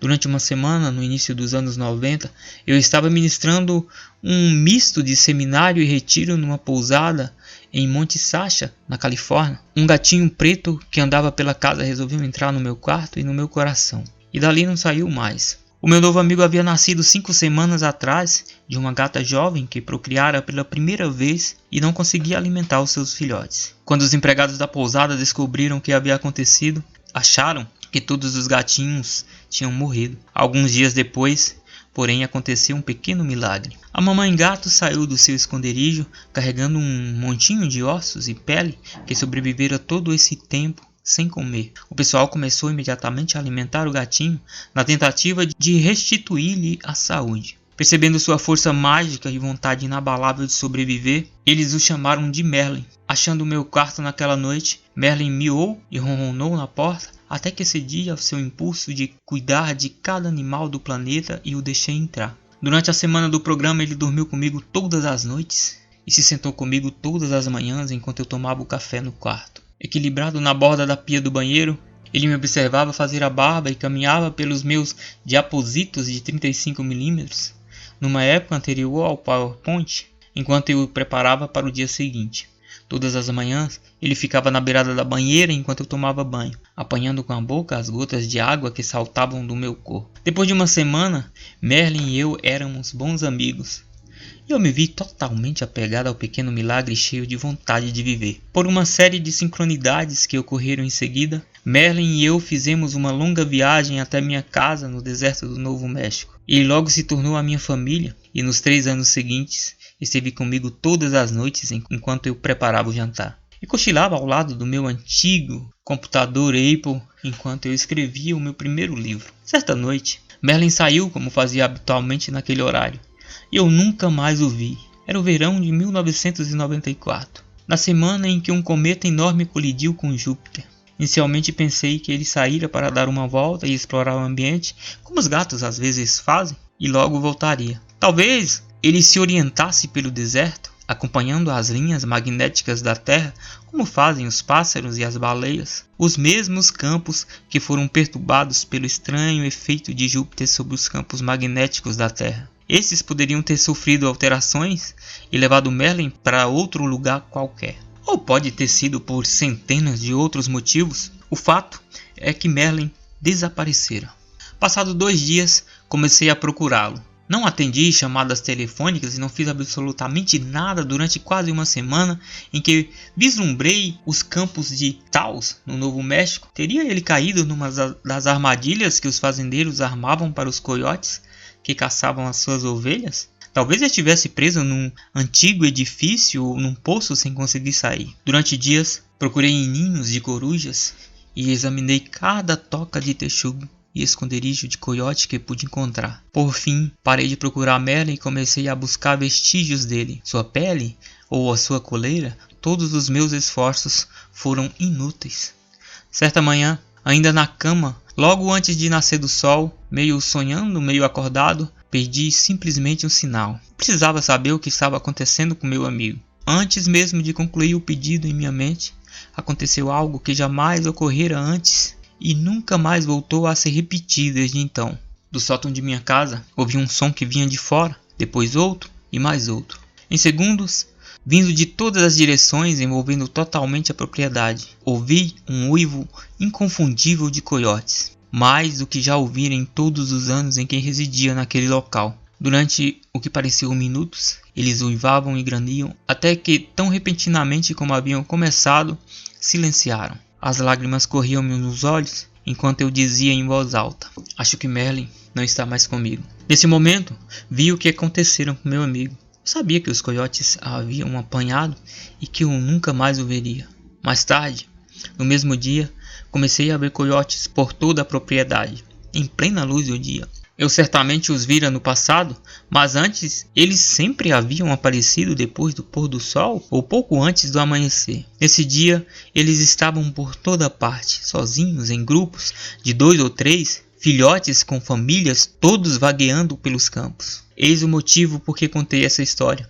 A perda de Merlin me fez sofrer. Na minha dor, eu poderia ter perseguido cada coiote, um a um, pensando, foi esse que pegou meu amigo. Eu poderia ter empoleirado no alto de um celeiro um rifle nas mãos e vingado a morte de Merlin, até não deixar mais nenhum coiote em todo o vale. Eu poderia ter feito isso, e nada teria mudado.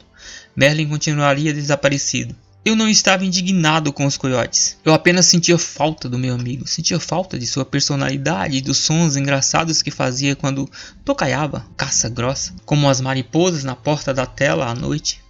Eu sentia falta do jeito como ele me olhava de cabeça para baixo, deitado no frio assoalho de ladrilhos no verão.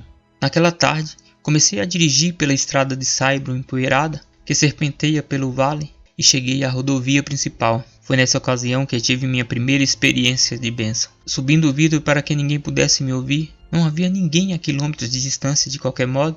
Abençoei Merlin em sua passagem, agradecendo-lhe toda a alegria que ele trouxera para a minha vida. Essa foi a parte fácil.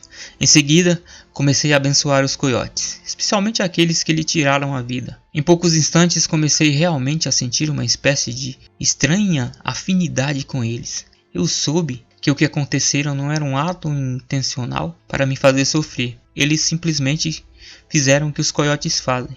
Abençoei a mim mesmo na tentativa de compreender porque a natureza às vezes parece tão cruel. No início, nada parecia acontecer. Eu sentia tanto a perda que não conseguia deixar a bênção entrar.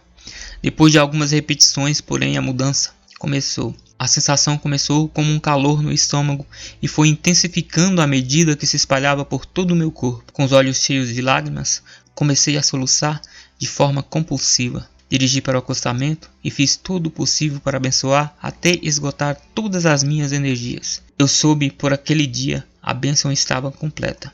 O interessante com relação ao ato de abençoar é que o mundo não muda. Nós é que mudamos em nossa disposição de conhecer e liberar o que nos causou sofrimento.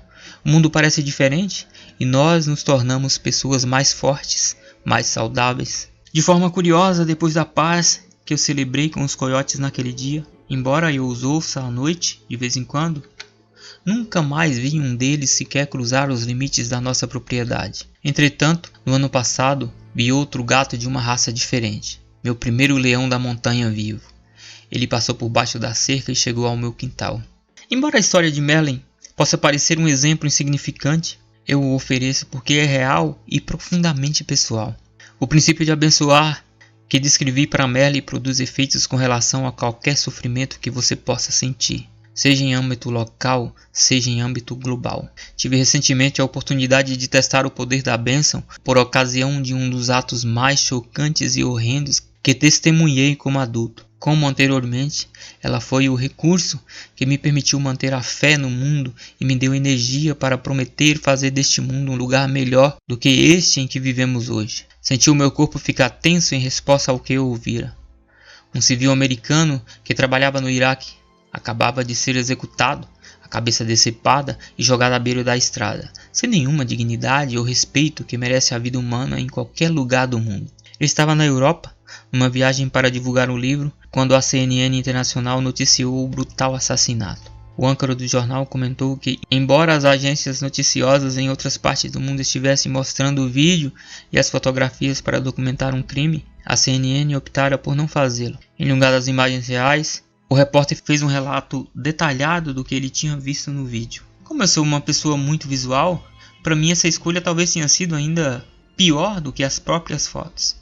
Enquanto eu ouvia a descrição verbal dos últimos segundos da vida desse homem, as imagens que se formavam na minha mente me deixavam profundamente perturbado, com a sensação de irrealidade que normalmente acompanha notícias que chocam a nossa sensibilidade. Uma das lições que aprendi com as desumanas execuções do Iraque, como também com as imagens que documentam guerras de qualquer época na história, é que o sofrimento e a perda intencional de vidas jamais podem ser compreendidos realmente no sentido dicionarizado da palavra. É inútil. Pessoas racionais e amorosas sequer tentarem compreender as atrocidades que acompanham tais atos de guerra. Para isso, teríamos que nos colocar no lugar dos que estão nos campos de batalha e pensar como eles pensam. Ao mesmo tempo, esses eventos passam a fazer parte do nosso mundo.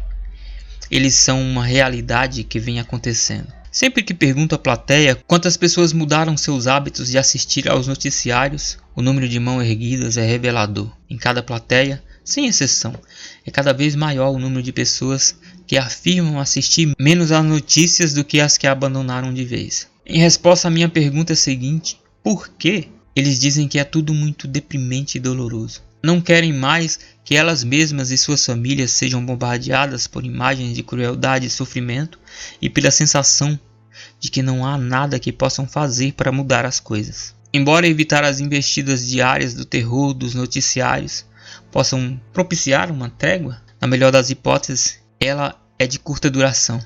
Acredite, eu tentei. Descobri que, apesar de ser fácil mergulhar nas rotinas diárias da vida rural, numa pequena comunidade, de uma forma ou de outra as informações sempre chegam a nós.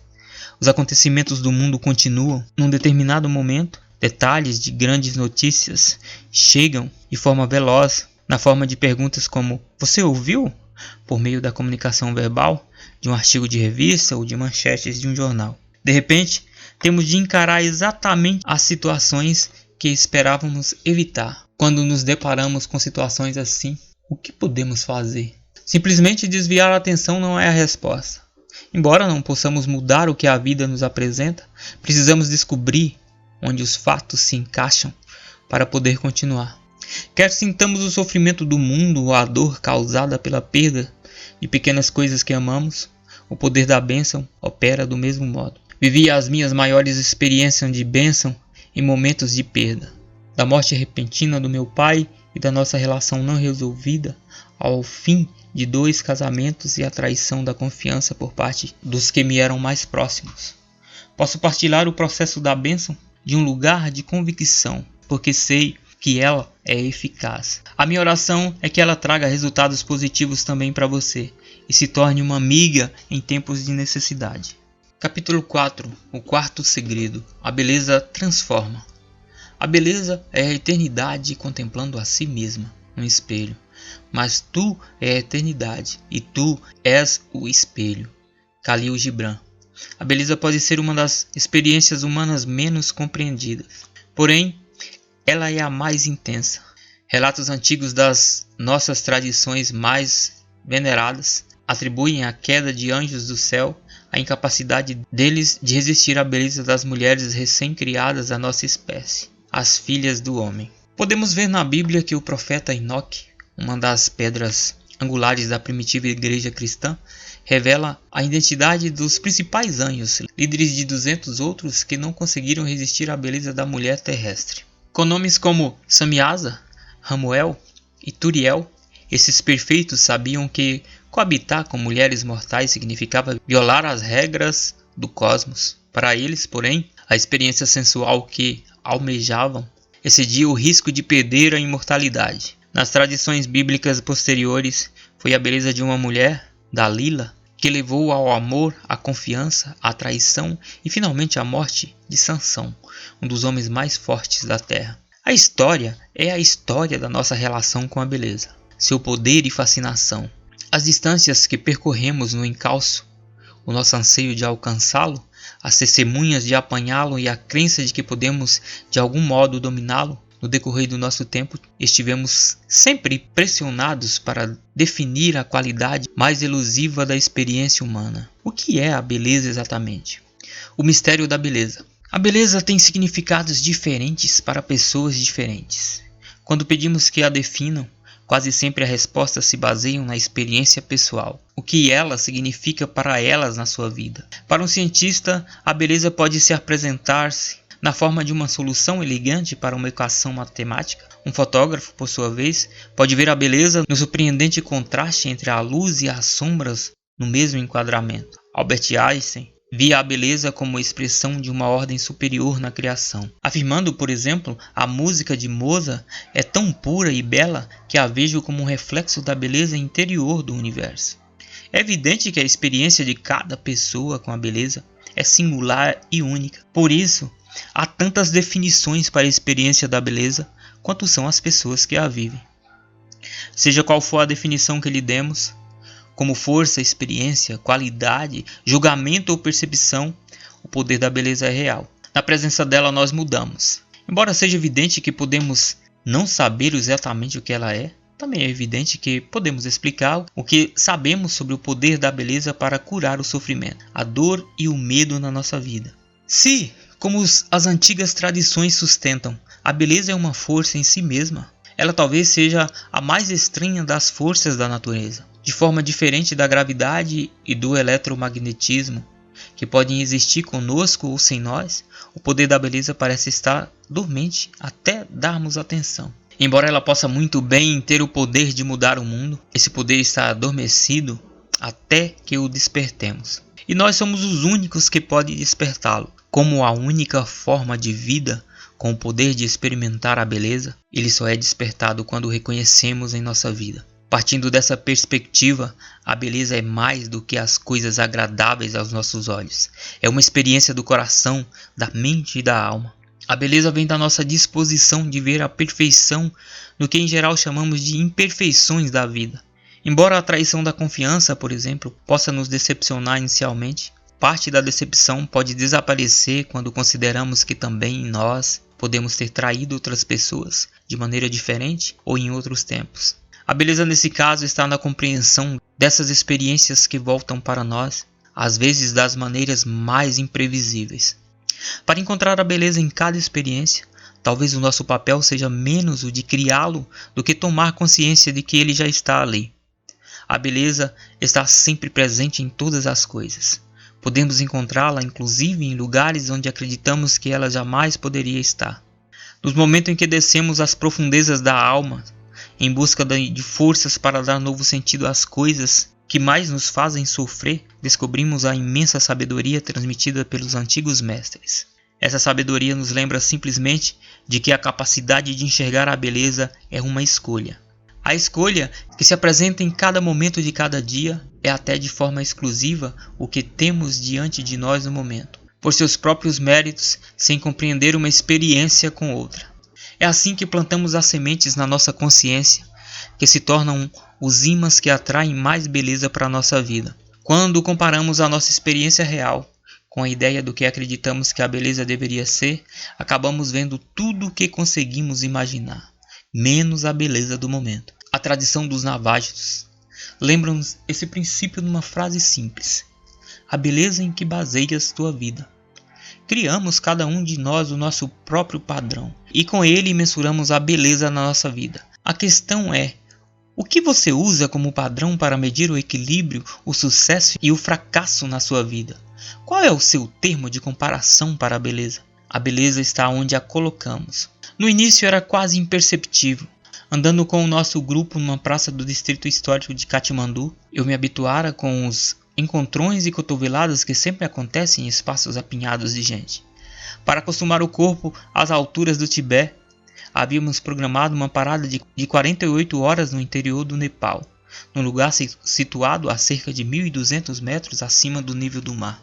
Além de preparar-nos para o planalto tibetano, isso nos daria tempo para mergulhar nas tradições em torno dos antigos templos hindus. Eu poderia ter facilmente ignorado o puxão que senti na barra das minhas calças do algojão. Por ser intencional, porém, dei-lhe atenção. Olhei de forma instintiva para baixo, procurando a origem do apelo. Olhei instintivamente para baixo, procurando a origem do apelo. Eu não estava preparado para o que vi. Meus olhos encontraram o olhar intenso de um homem cujo rosto, com barba rala, mal passava dos meus joelhos. Ele parecia ao mesmo tempo intemporal e antigo, enquanto o vento ondulava seus longos e emaranhados fios de cabelo que se misturavam com os tufos prateados de sua barba. A cinza branca, que tradicionalmente cobre o corpo de um homem santo do hindu, grudara na umidade de sua pele, formando pequenas manchas.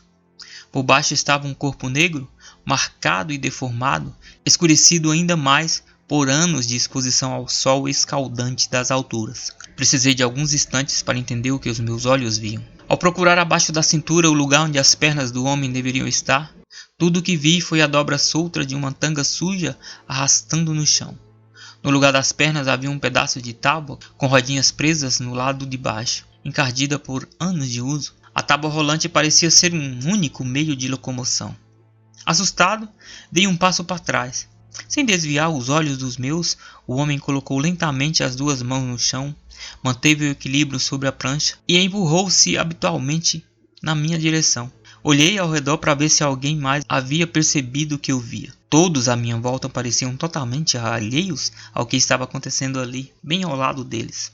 A visão da pobreza devastadora se tornara comum no decorrer da nossa viagem. E a primeira coisa que me ocorreu foi que o homem era um mendigo pedindo esmola. O ato de mendigar é um procedimento aceitável em muitas tradições religiosas para as pessoas que se desviam dos embaraços de casas, profissões e famílias para se dedicar à oração. Quando pus a mão no bolso à procura de alguma coisa, o homem se virou e apontou para o telhado de um antigo templo ao lado oposto da praça. Acompanhando o gesto, vi-me diante da mais bela fachada de madeira de um antigo templo hindu, parcialmente escondida atrás de outras construções. Ela era totalmente recoberta com estatuetas intricadamente detalhadas de milhares de deuses e deusas da tradição hindu. Se o homem coberto de cinzas não me tivesse mostrado, eu a teria perdido de forma completa. Como eu soube mais tarde, ela também guardava um elemento essencial para a compreensão da fé hinduísta. Quando eu quis entregar-lhe as cédulas, ele gesticulou com as mãos como se estivesse espantando uma mosca, acenando para que eu pusesse de volta o dinheiro no bolso. Ele não estava interessado em dinheiro. Virei-me por um instante, a tempo de ver o nosso tradutor conduzindo o grupo em outra direção. Voltando-me novamente, percebi que o homem da prancha havia desaparecido. Procurando entre a multidão à minha frente, vi-o de relances no momento em que passava pelas pedras quentes do calçamento e se perdia entre a massa de turistas e nunca mais tornei a vê-lo. Conto essa história para ilustrar um ponto. Como o homem me pareceu muito diferente, eu fiz um julgamento sobre ele e sobre quem ele era. O seu corpo contorcido e desgraçado foi a beleza do seu espírito que sobressaiu naquele dia. Em vez de uma esmola, ele simplesmente queria partilhar alguma coisa comigo.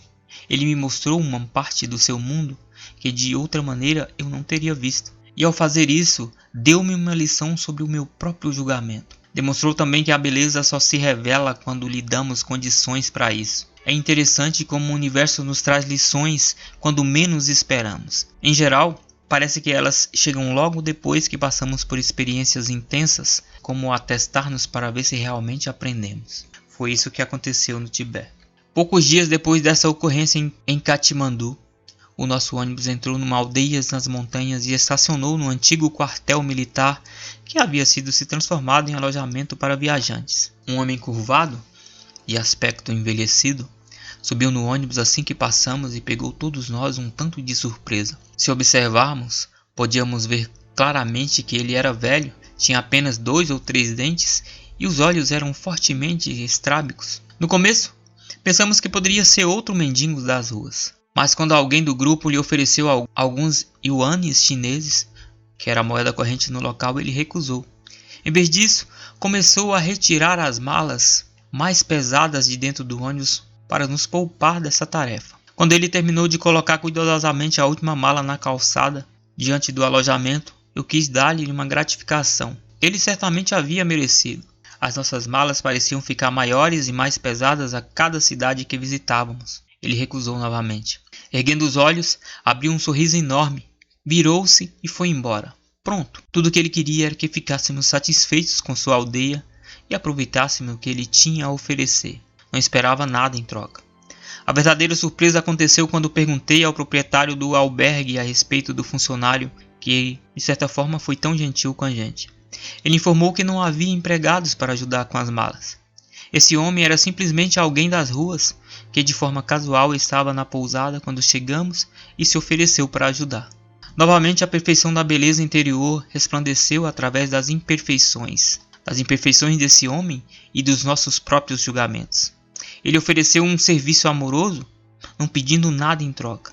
Dessa vez, porém, todo o grupo teve a oportunidade de testemunhar o presente desse anjo no Tibete. Todos nós tendemos a reconhecer os caprichos da vida de vez em quando, especialmente nos outros, quando cruzam o nosso caminho. Se por acaso os vemos quando estamos sozinhos, podemos apenas dar uma olhada. sacudir os olhos e seguir adiante. Mas se estamos com outras pessoas, podemos fazer um breve comentário sobre o que vemos para amenizar os sentimentos embaraçosos sobre as esquisitices de outras pessoas. Então, embora possamos reconhecer as imperfeições, a pergunta é: tendemos a julgar qualquer coisa que seja menos do que perfeita, a menos do que ela seja bela? Certo dia, eu estava parado num semáforo, num carro alugado numa grande cidade, onde todo tipo de forma e estilo de ser humano que você possa imaginar passa pela rua. Fiquei totalmente cercado por pessoas durante a pequena eternidade que esperei até o sinal abrir. Neste tempo, tive minha própria revisão particular de vida. Todos os novos estilos de corte de cabelo, de coletivo dos anos 90 ao retrô dos anos 60, arte contemporânea e piercing, ternos executivos, pastas celulares e os últimos acessórios para skate. Quem poderia querer mais diversidade concentrada num só lugar? Embora todos fossem bastante interessantes, um homem em particular chamou a minha atenção. Ele apresentava um distúrbio neuromuscular evidente que dificultava controlar os braços e as pernas. Vestia um terno executivo, carregando uma mochila e parecia estar indo ou saindo de um escritório. Enquanto ele esperava o semáforo abrir, a espera parecia ser tudo o que ele poderia fazer para manter o corpo sob controle e simplesmente ficar quieto no mesmo lugar. Quando o sinal se abriu, ele e todas as pessoas à sua volta cruzaram a rua. Como não acredito em acasos na vida, aproveitei a oportunidade da passagem desse homem bem na minha frente para observar-lhe o rosto. Os trajetos da boca revelavam um esforço difícil e intencional que precisava fazer para completar cada passo. Os olhos eram focados e determinados. Para ele, apenas caminhar já era trabalho, e ele trabalhava duro. Quando ele desapareceu em meio à multidão no outro lado da rua, um sentimento de gratidão tomou conta de mim. Procurei imaginar como teria sido se esse homem não tivesse passado por ali naquele dia. Nesse instante, senti falta dele. Pensei no que ele me oferecera naqueles poucos segundos, a coragem que demonstrara com sua determinação de se expor no mundo. Pensei como teria sido vazio esses momentos da minha vida se ele não tivesse estado lá, mas ele estivera. E como sua presença, aquele homem corajoso trouxe beleza ao meu dia. Algumas lágrimas brotaram dos meus olhos enquanto eu agradecia a presença dele e dizia para mim mesmo: como tenho sorte por ter visto esse homem hoje. Convite para você mesmo fazer isso. Da próxima vez que você estiver num lugar público, olhe discretamente para a multidão à sua volta. Observe uma pessoa, qualquer uma. Pergunte-se o que nessa pessoa o toca mais profundamente. Pode ser a inocência ou o sorriso dela, como aconteceu com o homem que eu vi quando estava naquele carro alugado. Talvez algo tão simples quanto o modo como esse indivíduo lida com os desafios da vida. Em seguida, feche os olhos e imagine como seria o seu dia se você não soubesse que essa pessoa esteve no seu mundo. Pense como esse momento teria sido vazio e como você sentiria falta dela. Você pode se surpreender com o impacto que um exercício tão simples, tão breve, pode exercer. Sinta-se profundamente agradecido e agradeça a presença da pessoa neste momento e o que ela ensinou sobre você mesmo. Como escolhemos ver? Além da beleza inspirada por um pôr do sol, pelo topo da montanha coberta de neve ou pelo trabalho de um artista perfeito, há fontes de beleza que emanam simplesmente o significado que damos à nossa experiência. Nesses casos, é o modo como vemos a vida que cria a sensação de beleza dentro de nós. O nascimento de um ser humano é um exemplo perfeito dessa vida. Testemunhar a chegada de uma nova vida neste mundo é uma experiência mística e mágica para todos nós. Conhecer o resultado do trabalho do parto de uma mulher, porém, altera o que sentimos sobre o que vemos. Por apenas um momento, no entanto, se pudermos imaginar-nos chegando na Terra, vindos de um mundo onde o milagre do nascimento é uma experiência desconhecida, testemunhar o processo interno poderá ser perturbador, assustador até. Se o conhecimento prévio de que é assim que se faz nessa terra, para todos os efeitos, ao testemunhar o parto de uma nova vida, veríamos muitos dos mesmos sinais que acompanham a perda da vida no mundo. No nascimento ocidental, típico, começaríamos vendo uma mulher com muitas dores. Seu rosto mostraria contrações que se intensificariam com a proximidade da expulsão do feto. Sangue e água escorreriam do seu corpo. Como saberíamos que dos sinais externos de dor que às vezes são sinônimos da morte, significaria uma nova vida. Tudo é uma questão de sentido que damos à experiência. Uma beleza estranha. O céu estava em chamas naquela noite. A rádio local mantinha uma programação de emergência, informando sobre estradas fechadas e procedimentos de evacuação, e transmitindo comunicados de hora em hora sobre o avanço do fogo. Durante 2 dias, e agora 2 noites, as florestas limítrofes, como o deserto do centro do Novo México, queimavam com um fogo tão ardente que criava seus próprios ventos internos. Estes se aproximavam cada vez mais do pueblo mais antigo e continuamente habitado da América do Norte, o Taos Pueblo. 2 dias antes, durante a trovoada à tarde, um raio atingira os galhos e a vegetação seca do chão da floresta. Em instante, as encostas acima do Taos estavam em chamas, e o fogo espalhara-se em velocidade perigosa na direção dos povoados situados no sopé da montanha. Embora eu soubesse que a tarde chegava ao seu final, era impossível dizer a hora do dia pelo crepúsculo sombrio que cobria aquela região. Na segurança do meu carro, eu não conseguia tirar os olhos do cenário que exigia a minha atenção na estrada. O clarão das chamas lançava um brilho incomum nas nuvens baixas, banhando tudo abaixo com tonalidades de vermelho, rosa e laranja. Olhando o dorso das minhas mãos, ainda presas ao volante, percebi que as cores no céu eram tão fortes e ricas que mesmo o azulado das veias assumira as belas cores do fulgor. Imerso na experiência, por um instante apenas, eu senti que estava vendo sem pensar nas consequências devastadoras que certamente resultariam quando o incêndio varresse as encostas. Contemplei a estranha beleza do fogo e fiquei maravilhado. Essas são as cores que há séculos os artistas tentam capturar em suas telas, e aqui elas estão pintadas através do céu como jamais poderiam ser reproduzidas por um ser humano. Quanta beleza! Era beleza absoluta. De repente, o tom da voz do locutor passou da calma da transmissão de informações para a urgência de comunicação de novos acontecimentos. Os ventos mudaram e o fogo pôde seguir em uma das direções. Ou ele continuará a consumir o vale na direção das residências do outro lado da montanha, ou virá na nossa direção, para a cidade de Taos. Alertamos as pessoas da região leste da cidade para se prepararem para uma possível evacuação. A região leste da cidade é onde me encontro agora neste momento. O fogo assumiu de imediato uma aparência totalmente diferente para mim. Na fração do tempo suficiente para ouvir uma frase curta, o incêndio passou de objeto de reverência e beleza a ameaça. Na medida em que eu agora percebia que ele punha em risco a vida de pessoas, cavalos, gados e outros animais que estavam no seu caminho. Isso era absolutamente aterrorizante. Comecei a pensar em toda a vida selvagem que normalmente fica encurralada em meio ao fogo devorador. Todos conhecemos histórias de corpos carbonizados, de cervos, alces e habitantes menores na floresta que ficam desorientados com o caos que resulta do estalar das chamas, dos ventos quentes, do calor e da fumaça e se perdem.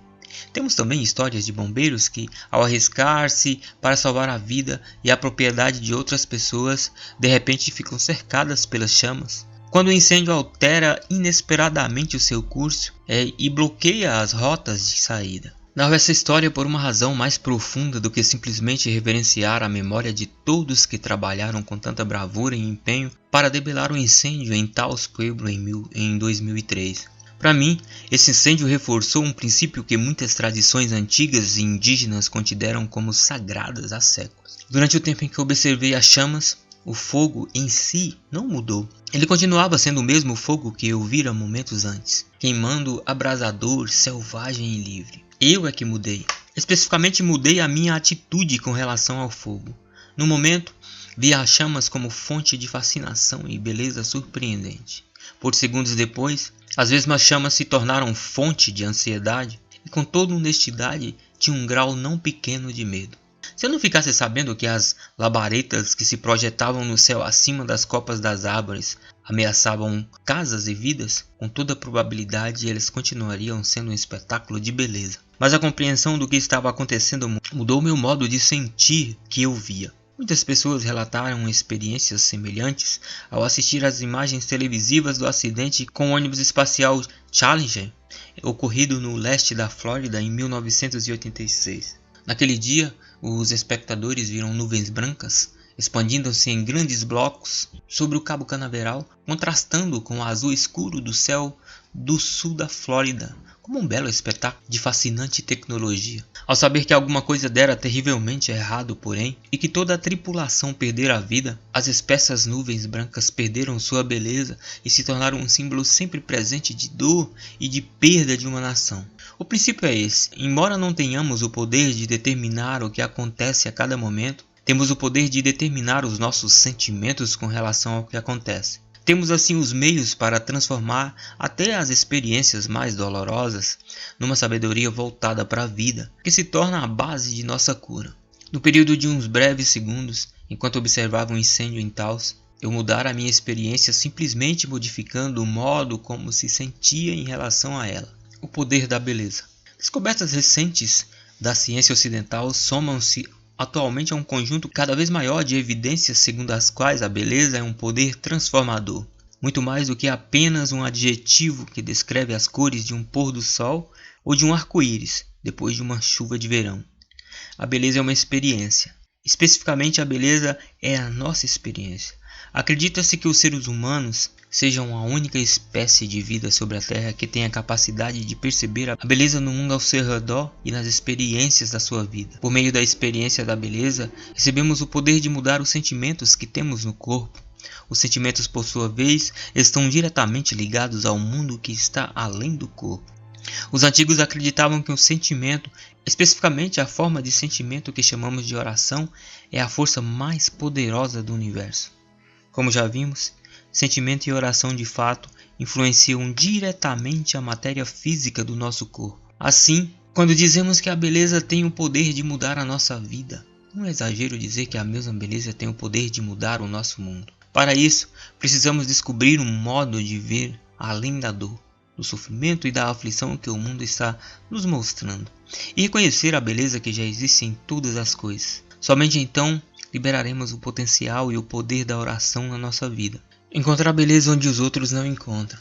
Para ajudar-nos na nossa busca de compreensão das coisas, grandes mestres do passado e também do presente nos atraem e entusiasmam como exemplos vivos. Como alguns anos atrás, o mundo perdeu um desses nossos mestres, Madre Teresa, mãe, como os que estavam próximo dessa grande mulher a chamavam. Andava pelas ruas de sua residência em Calcutá, na Índia, e encontrava beleza onde poucas pessoas acreditavam que ela podia existir. Entre a sujeira do lixo e o monturo das sarjetas, entre o mau cheiro e a decomposição de corpos, de restos de alimentos e de carcaças impossíveis de identificar nos becos, ela conseguia ver um amontoado de esterco no meio da rua. Nesse esterco, ela identificava o botão de uma flor. Nessa flor, ela via vida. E nessa vida encontrava beleza nas ruas da cidade. Sem explicações, sem racionalizações e sem justificativas. Mestres como Madre Teresa acreditavam que a beleza simplesmente existia. Ela já estava ali, está em todo lugar e sempre presente. A nossa missão é encontrar essa beleza. A vida é a nossa oportunidade de procurá-la e de fazer com que a beleza que descobrimos em todas as coisas, desde os sofrimentos mais profundos até as maiores alegrias, se torne o padrão ao qual confiamos a nossa vida e a nós mesmos. Com sua vontade pura e determinação, Madre Teresa aplicou a elegância simples das suas crenças à vida e mudou para sempre o antigo estigma atribuído aos chamados intocáveis, as pessoas doentes e moribundas das ruas da Índia. Sem julgá-las, menos do que qualquer outra pessoa, ela e suas irmãs de caridade voluntárias saíam todos os dias à procura daqueles que eles chamavam de filhos de Deus, historicamente evitados pela sociedade indiana e às vezes pela própria família. Essas pessoas, levadas aos hospitais fundados pelas irmãs para lá receberem dignidade e privacidade em suas últimas horas de vida. As irmãs continuam sua missão até os dias de hoje. Fiz questão de visitar as suas instalações e encontrei mulheres desempenhando um trabalho de rara nobreza que poucas pessoas têm disposição ou força emocional para imitar. Elas são verdadeiros anjos que andam neste mundo. Penso frequentemente nas irmãs e em Madre Teresa e sei que elas conseguem encontrar a beleza nas ruas de Calcutá. Eu posso reconhecer a beleza que existe em qualquer lugar em que eu possa me encontrar. Esse é o poder da beleza. A aplicação é clara, as instruções são precisas. A beleza que testemunhamos na nossa vida é o modelo do que se reflete no nosso mundo. Na nossa era tecnológica de círculos miniaturizados e de aparelhos computadorizados para ferver a nossa água, pode ser mesmo muito fácil negligenciar o poder que a beleza oferece à nossa vida. No contexto da compreensão quântica de um mundo em que as nossas crenças interiores se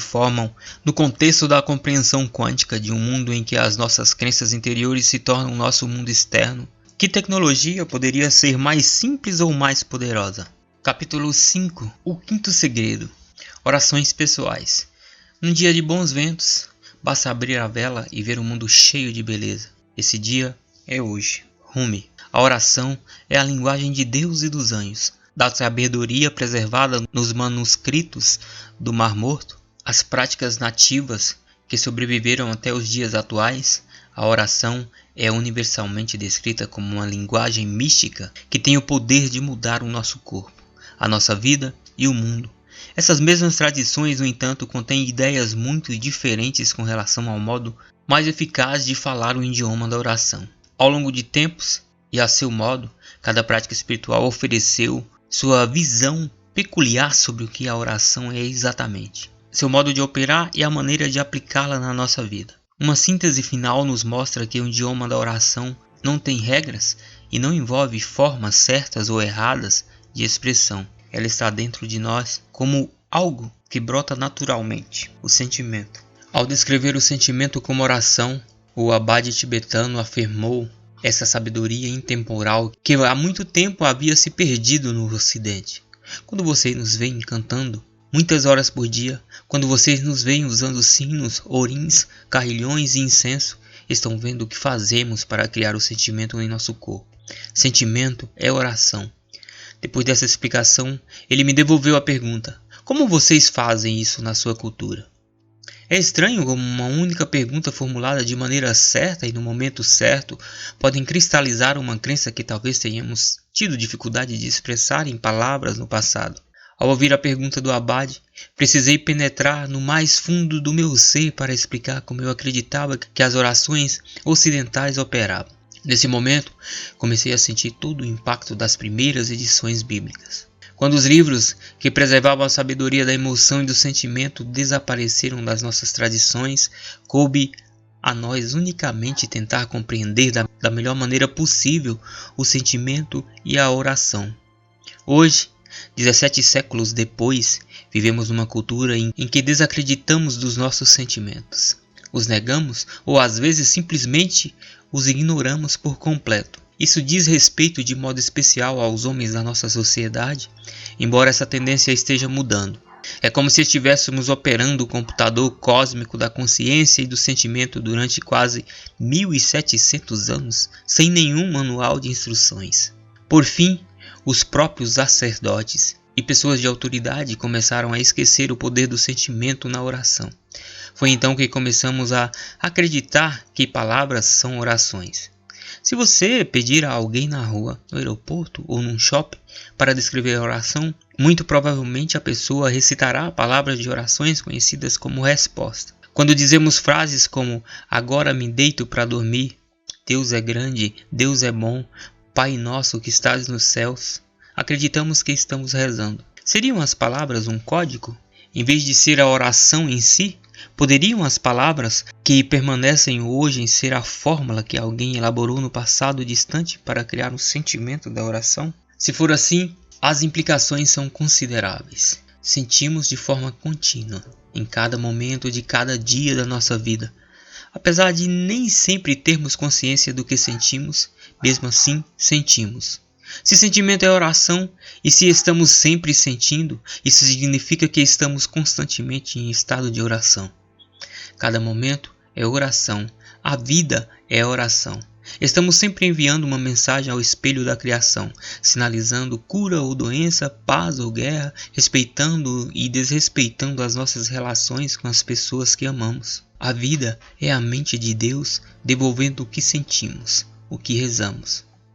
Quando as orações deixam de ser eficazes, Durante os estudos realizados em 1972 sobre os efeitos da meditação e da oração em diferentes comunidades, já discutidas nesse livro, os resultados se revelam claramente mais do que simples coincidência ou acaso. Os experimentos foram submetidos a todos os procedimentos de pesquisas adotados em qualquer outro estudo científico confiável, num ambiente de laboratório totalmente controlado. Os efeitos foram reais e foram documentados. Durante o que os pesquisadores chamaram de janela, o tempo em que as pessoas treinadas nas técnicas sentiam paz no seu corpo, o mundo em torno delas refletia essa paz.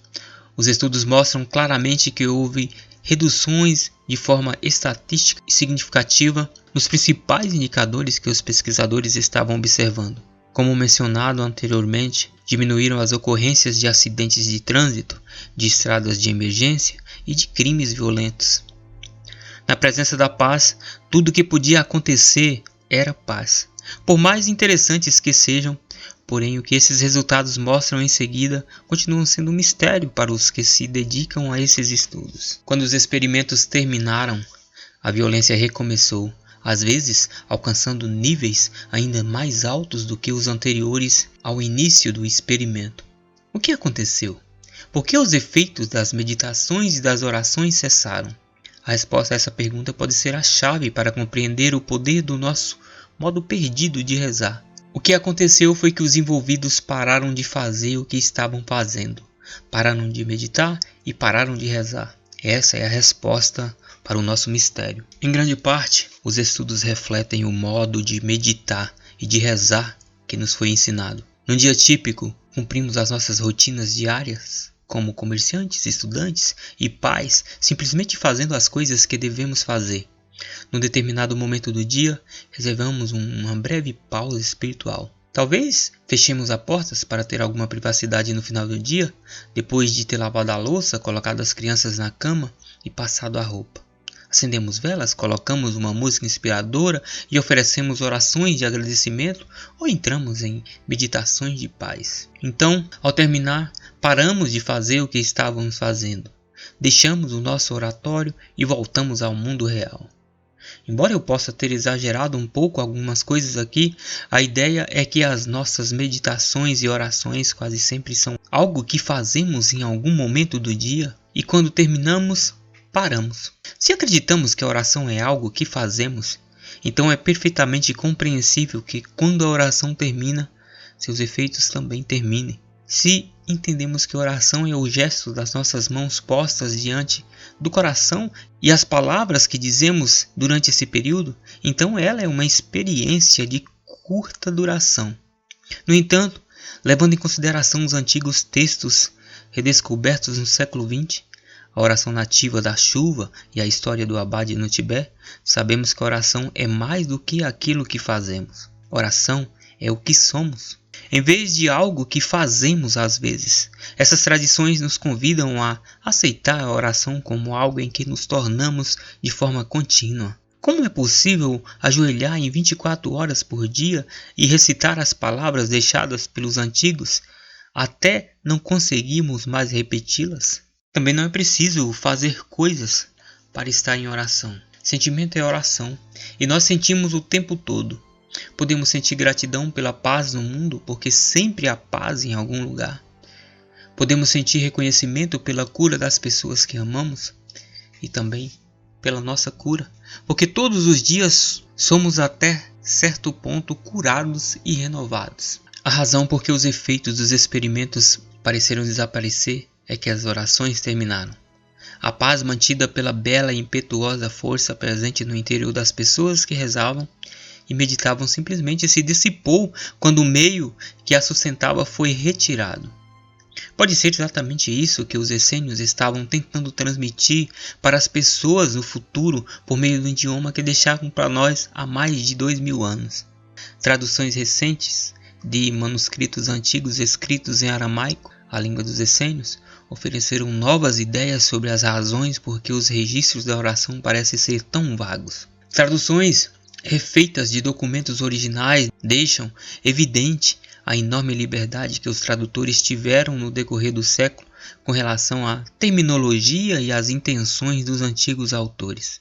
Na tentativa de condensar e simplificar as ideias dos autores originais, muita coisa se perdeu no processo dessa tradução. No que se refere ao poder da oração, uma comparação da moderna versão bíblica do pedi e recebeis, por exemplo, como texto original, nos dá a ideia de quanto pode ser perdido. A passagem moderna e consagrada da Bíblia diz: o que pedistes ao Pai em meu nome, ele vos dará. Até agora, nada pedistes em meu nome? Pedi e recebereis, para que a vossa alegria seja completa. Quando comparamos essa passagem com o texto original, vemos a chave que está falando. Todas as coisas que pedistes, reta e diretamente, de dentro de meu nome, vos serão concedidas. Até agora não fizeste isso. Pedi sem motivo oculto e rodeai-vos com a vossa resposta. Envolvei-vos com o que desejais para que a vossa alegria seja completa. Essas palavras nos lembram um princípio quântico que diz que a oração é consciência. Ela é um estado de ser em que vivemos e não alguma coisa que fazemos numa determinada hora do dia, convidando-nos a cercar-nos de nossa resposta e envolver-nos com o que desejamos. Essa passagem nos lembra com palavras exatamente aquilo que o Abade e o meu amigo David nos mostraram na sabedoria das suas tradições. Precisamos primeiro ter o sentimento das nossas orações já respondidas em nosso coração antes que elas se tornem a realidade na nossa vida. Jesus diz àqueles a quem se dirige que eles ainda não fizeram isso. Embora pudessem acreditar que pediam que suas orações fossem atendidas, expressando o pedido simplesmente com as palavras, por favor, que as coisas aconteçam, Jesus esclarece que essa não é a linguagem reconhecida pela criação. Ele lembra aos discípulos que eles precisam falar com o universo de um modo que faça sentido. Quando sentimos como se estivéssemos rodeados por vidas e relacionamentos saudáveis e envolvidos por paz no mundo, esse sentimento é tanto a linguagem quanto a oração que abre a porta a todas as possibilidades. Lembrando o nosso poder. No clássico conto O Mágico de Oz, só quando Dorothy bate os calcanhares 3 vezes diz: leve-me para a casa de tia Anne, é que ela é levada de volta para sua família e para as pessoas que ama. Todos sabemos que não existe mágica em simplesmente bater os calcanhares. Se fosse assim, veríamos pessoas aparecendo e desaparecendo das filas do Starbucks e das salas de reuniões das empresas cada vez que fizessem a mesma coisa. As palavras de Dorothy não expressam um pedido, e sim uma ordem. Com quem ou com o que ela está falando? A ordem era para ela mesma. Ela não estava dando instruções à boa bruxa Glinda ou aos Muckins que a rodeavam para que realizassem um ato de magia. Era Dorothy que tinha os sapatos que se tornavam objetos de poder na sua jornada. Do mesmo modo que a pedra do xamã, a vara de Moisés ou a túnica de José sinalizavam para o poder que existia dentro deles, o calçado de Dorothy produziu o mesmo efeito para ela. As 3 batidas eram um dispositivo de ativação dentro dela para que sentisse como se estivesse em casa. E numa fração de segundo, lá estava ela. Existe uma sensação quase universal de que temos poderes antigos e mágicos dentro de nós. Desde quando éramos crianças, fantasiamos sobre a nossa capacidade de fazer coisas que estão além da esfera da razão e da lógica. E por que não? Enquanto crianças, as convenções que dizem que milagres não acontecem na nossa vida ainda não se arraigaram em nós a ponto de se tornarem limites para as nossas crenças. É possível que a nossa sensação de ligação com uma força maior seja tão universal e que almejamos tanto essa ligação que preservamos as antigas fórmulas para estabelecê-la, apesar de ter esquecido como usá-la em nossa vida?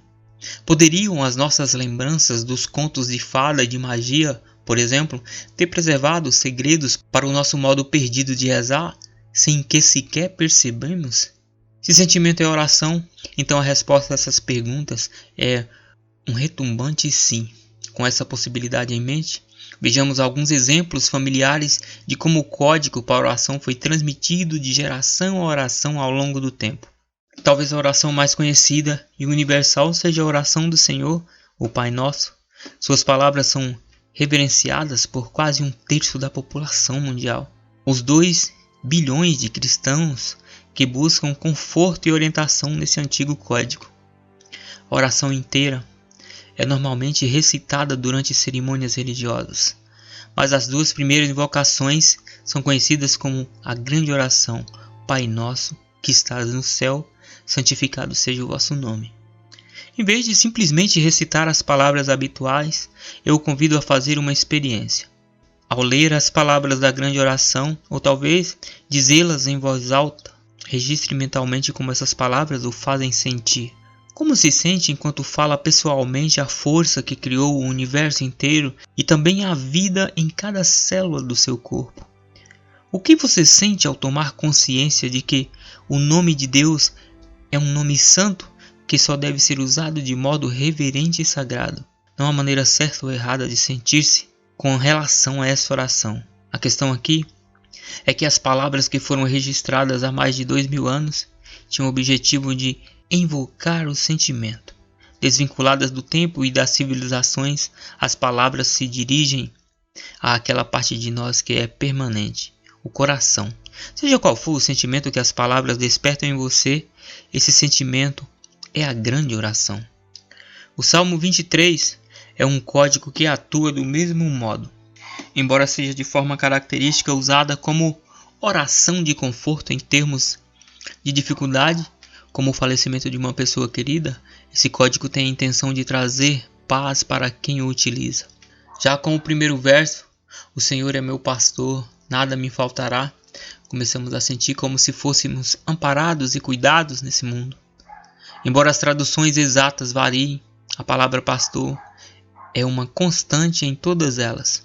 É evidente que essa palavra foi usada intencionalmente devido à sua forte metáfora e à sensação de sermos protegidos por aquilo que ela desperta em nós. É possível que os códigos de consolo mais admiráveis tenham sido oferecidos por Deus a este mundo com o propósito de abençoar e promover a paz. Essa bênção antiga foi descoberta em 1979, inscrita em 2 pequenas tiras de prata com formato de pergaminho. Essa passagem de número 6,22-26 data de 4.000 anos antes dos manuscritos encontrados no Mar Morto e acredita que seja a passagem mais antiga já encontrada entre as descobertas bíblicas. Nas 3 frases do código, Deus prescreve uma forma que deverá ser usada para abençoar o povo, dizendo a Moisés: assim abençoareis os filhos de Israel. Em seguida ele oferece o código com essas palavras: e Yahweh mostre para ti a tua face e te conceda a paz. E Yahweh te abençoe e te guarda. E Yahweh faça resplandecer o seu rosto sobre ti e te seja benigno. E Yahweh mostre para ti a sua face e te conceda a paz. Deus determina 2 instruções a Moisés, dizendo: porão assim o meu nome sobre os filhos de Israel e eu vos abençoarei. Desse modo, a oração foi preservada através das palavras que nos fazem sentir essas coisas. Em síntese, é provável que esteja evidente até este ponto que o tema central desse capítulo é que sentimento é oração. Adotando esse princípio, temos o grande segredo para ver atendidas todas as nossas orações, sem falta. O segredo é que devemos nos tornar as próprias coisas que escolhemos ter na nossa vida.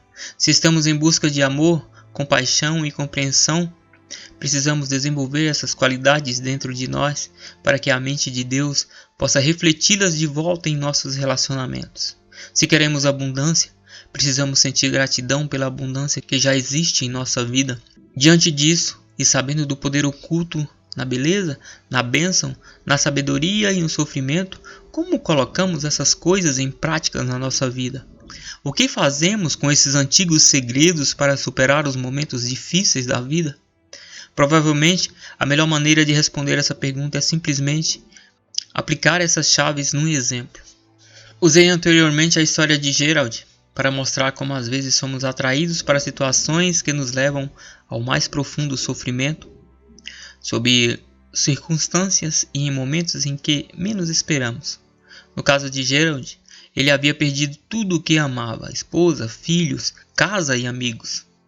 Seus próprios pais o haviam rejeitado de forma momentânea em reação à dor por ele causada às suas vidas. Simplesmente fazendo escolhas a que se sentia impelido, o efeito cascata o levava diretamente à noite escura da alma. Uma vez na noite escura da alma, Gerald tinha uma escolha. Ele podia deixar-se arrastar-se às profundezas ainda maiores da espiral negra da raiva, da tristeza, da traição e do desânimo, típicas de uma perda dramática, ou podia mergulhar-se no mais íntimo da sua alma em busca de força para compreender o que havia acontecido e voltar à tona sabendo que seria um homem melhor dali por diante. Embora seja definitivamente necessário força para superar momentos assim na vida, a força por si só não é o suficiente. Não podemos transcender uma experiência da noite escura usando a nossa força para superá-la. Precisamos de algo mais em que possamos aplicar a nossa força, um processo. Para Gerald, o que segue foi a maneira como ele iniciou o seu próprio processo. O sofrimento é o mestre, a sabedoria é a lição. A chave para curar qualquer provação que a vida nos apresente é que nós sofremos quando estamos preparados para o sofrimento. Isto é, só quando já temos todas as ferramentas emocionais para curar a nossa dor é que podemos atrair as experiências que nos darão condições de demonstrar o nosso domínio. Esse é o segredo sutil mais poderoso para lidar com o sofrimento. A única maneira pela qual Gerald podia ter criado o que ele descreveu como bagunça em que se encontrava era ter os elementos de compreensão que davam sentido às mudanças da sua vida. O simples fato de saber isso deu-lhe esperança, um novo modo de ver a vida e a força para conseguir no processo. Em vez de desistir, a bênção foi o lugar onde aplicar a sua força. A bênção é o lubrificante emocional. Quando aplicamos os passos do nosso processo de abençoar, descrito anteriormente, suspendemos o sofrimento por tempo suficiente para substituí-lo por outra coisa. No caso de Gerald, eu o convidei a abençoar tudo que dizia respeito à sua experiência. Aí ele me perguntou: tudo? Tudo, respondi. A chave para o sucesso da bênção é que ela reconhece tudo, desde aquele que sofre até aquele que te fez sofrer. Gerald começou abençoando a si mesmo. Afinal, era ele quem sofria. Depois abençoou a mulher que o traiu. Ele acreditava que ela era a causa do seu sofrimento e completou o processo abençoando todos aqueles que haviam testemunhado o seu sofrimento. Isso incluía suas filhas, sua mulher, seus pais e seus amigos. Ao abençoar, ele suspendeu sua própria dor por tempo suficiente para deixar entrar outra coisa na sua vida. Essa outra coisa era a capacidade de ver o quadro geral e entender os fatos aparentemente sem sentido que estava acontecendo em sua vida. Por meio do novo sentido da sua experiência de vida, ele encontrou a beleza. A beleza transforma o nosso sofrimento. Porém, além daquilo que nós vemos com os olhos, quando conseguimos ver a simetria, o equilíbrio e o dar e receber de uma situação, começamos a entender por que as coisas acontecem daquela maneira. É onde ocorre a mágica. Quando o nosso sentimento faz sentido para nós e conseguimos ver a luz no fim do túnel, começamos a nos sentir diferente a respeito da nossa experiência. Nessa diferença, o nosso sofrimento se transforma em sabedoria. Aqui começa a cura. Sentimento é oração. Antigas tradições nos lembram que esse mundo à nossa volta é o espelho daquilo que nos tornamos em nossa própria vida. O que sentimos sobre a nossa relação com nós mesmos, com os outros e por fim com Deus. Evidências científicas atuais sugerem exatamente a mesma coisa. O que sentimos dentro do nosso corpo é levado para o mundo além do nosso corpo. Para Gerald, como também para muitos de nós, essa é uma maneira nova de ver as coisas, diferente daquela que nos foi ensinada. Ela também fortalece. Alguns dias depois de iniciar o seu processo, Gerald conseguiu abençoar e refletir a sua dor e a sua amargura. Os novos sentimentos se tornaram a oração que ele enviou ao mundo à sua volta. Quase imediatamente esses relacionamentos começaram a refletir suas orações. Embora ainda precisasse trabalhar a situação, ele e sua ex-mulher desenvolveram uma amizade saudável. Isso foi bom para eles e para suas filhas. Em pouco tempo também, Gerald envolveu-se num novo romance que espelhava sua nova autopercepção. Juntos, ele e sua nova companheira empreenderam numa jornada de descoberta que sua antiga esposa considerava ameaçadora. Dessa forma, Gerald superou a sua noite escura da alma. Eu o vi pela última vez em 1990 e ele disse: "Meu amigo, eu estou feliz que tenha passado. Acho que não suportaria passar por outra dessas." "Porém, podem aparecer outras", repliquei. "Só porque você sai de uma noite escura da alma, não significa que não terá outra. Significa apenas que você conseguirá perceber que ela está chegando e saberá sem sombra de dúvida que sempre há uma vida melhor do outro lado." Orações pessoais. O fundamento de tudo o que estamos dizendo aqui é que as palavras das orações não são orações em si. Embora as palavras possam ser bonitas, antigas e relíquias consagradas pelo tempo, elas são apenas o catalisador que libera a força. E a força está dentro de você. Você é a palavra operativa. Do mesmo modo que o código do computador aciona uma série de eventos, as palavras despertam um sentimento no nosso corpo. Mas nem o código nem as palavras têm qualquer poder até que adquiram significado. Para o código, é o sistema operacional do computador. Para as palavras, são os nossos sentimentos. As orações são pessoais. As palavras que despertam um sentimento intenso de gratidão ou ressentimento em mim podem não ser tão eficazes para você. É aqui que você pode entreter-se com as orações. Crie as suas próprias orações. Encontre palavras especiais que têm sentido para você somente, para que eles sirvam como uma oração sagrada e secreta entre você e Deus. Uma oração pode ser tão simples quanto uma única afirmação, declarando que qualquer que seja o objeto da sua prece, ele está realizado. O exemplo desse tipo de oração pode ser uma frase simples que você repete para si mesmo cada vez que fecha a porta do carro e da partida, para ir a um lugar como a um supermercado. Agradeço a viagem segura e o retorno a salvo. Ao dizer a oração, sinta a gratidão como se a sua viagem já tivesse sido realizada. Para fortalecer a sua oração com os sentimentos, visualize-se fazendo alguma coisa depois de voltar para casa, como tirar os mantimentos do porta-mala e arrumar as latas no armário ou colocar as verduras no refrigerador. A chave é que você só pode tirar as compras do carro e guardá-las se voltar para casa. Desse modo, você fixa a intenção poderosa de uma viagem segura, sentindo-a como se já tivesse acontecido. Conta-se que o Dalai Lama usou essa forma de oração quando iniciou a viagem indiciosa que o levou ao seu país para o exílio, através das montanhas escarpadas que separaram o Tibete da Índia. "Eu vejo uma viagem segura", disse ele, "e um retorno seguro." Caso você tenha uma veia poética, as suas orações podem refletir a sua criatividade em formas de rimas. Além de ser fáceis de lembrar, as rimas também podem se tornar parte do seu ritual diário. O importante é agradecer o sentimento que elas criam. Tenho um amigo que oferece esse tipo de oração enquanto dirige para o trabalho todos os dias. A sua casa e o seu trabalho são separados por uma cadeia de montanhas, e muitos animais selvagens que frequentemente cruzam o caminho no lusco-fusco, tanto do amanhecer como do anoitecer, e às vezes são mortos. Sempre que ele se prepara para sair, sua oração começa assim: "Todas as criaturas grandes e pequenas estão seguras hoje, cada uma e todas elas." Embora possa parecer muito simplista, acredito que o mundo funciona dessa maneira.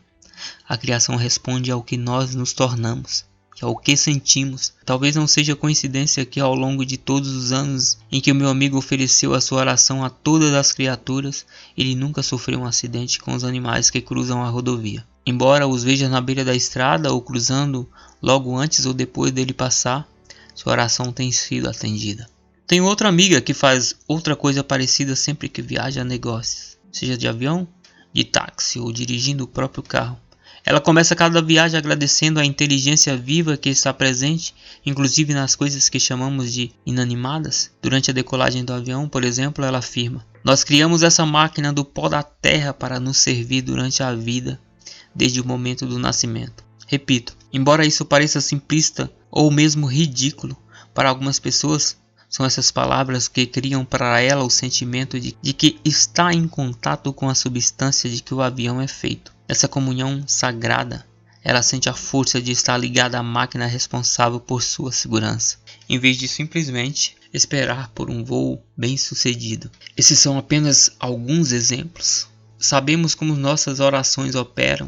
Eu convido a criar a sua. Divirta-se com seus próprios poemas oração. Compartilhe-o com seus amigos.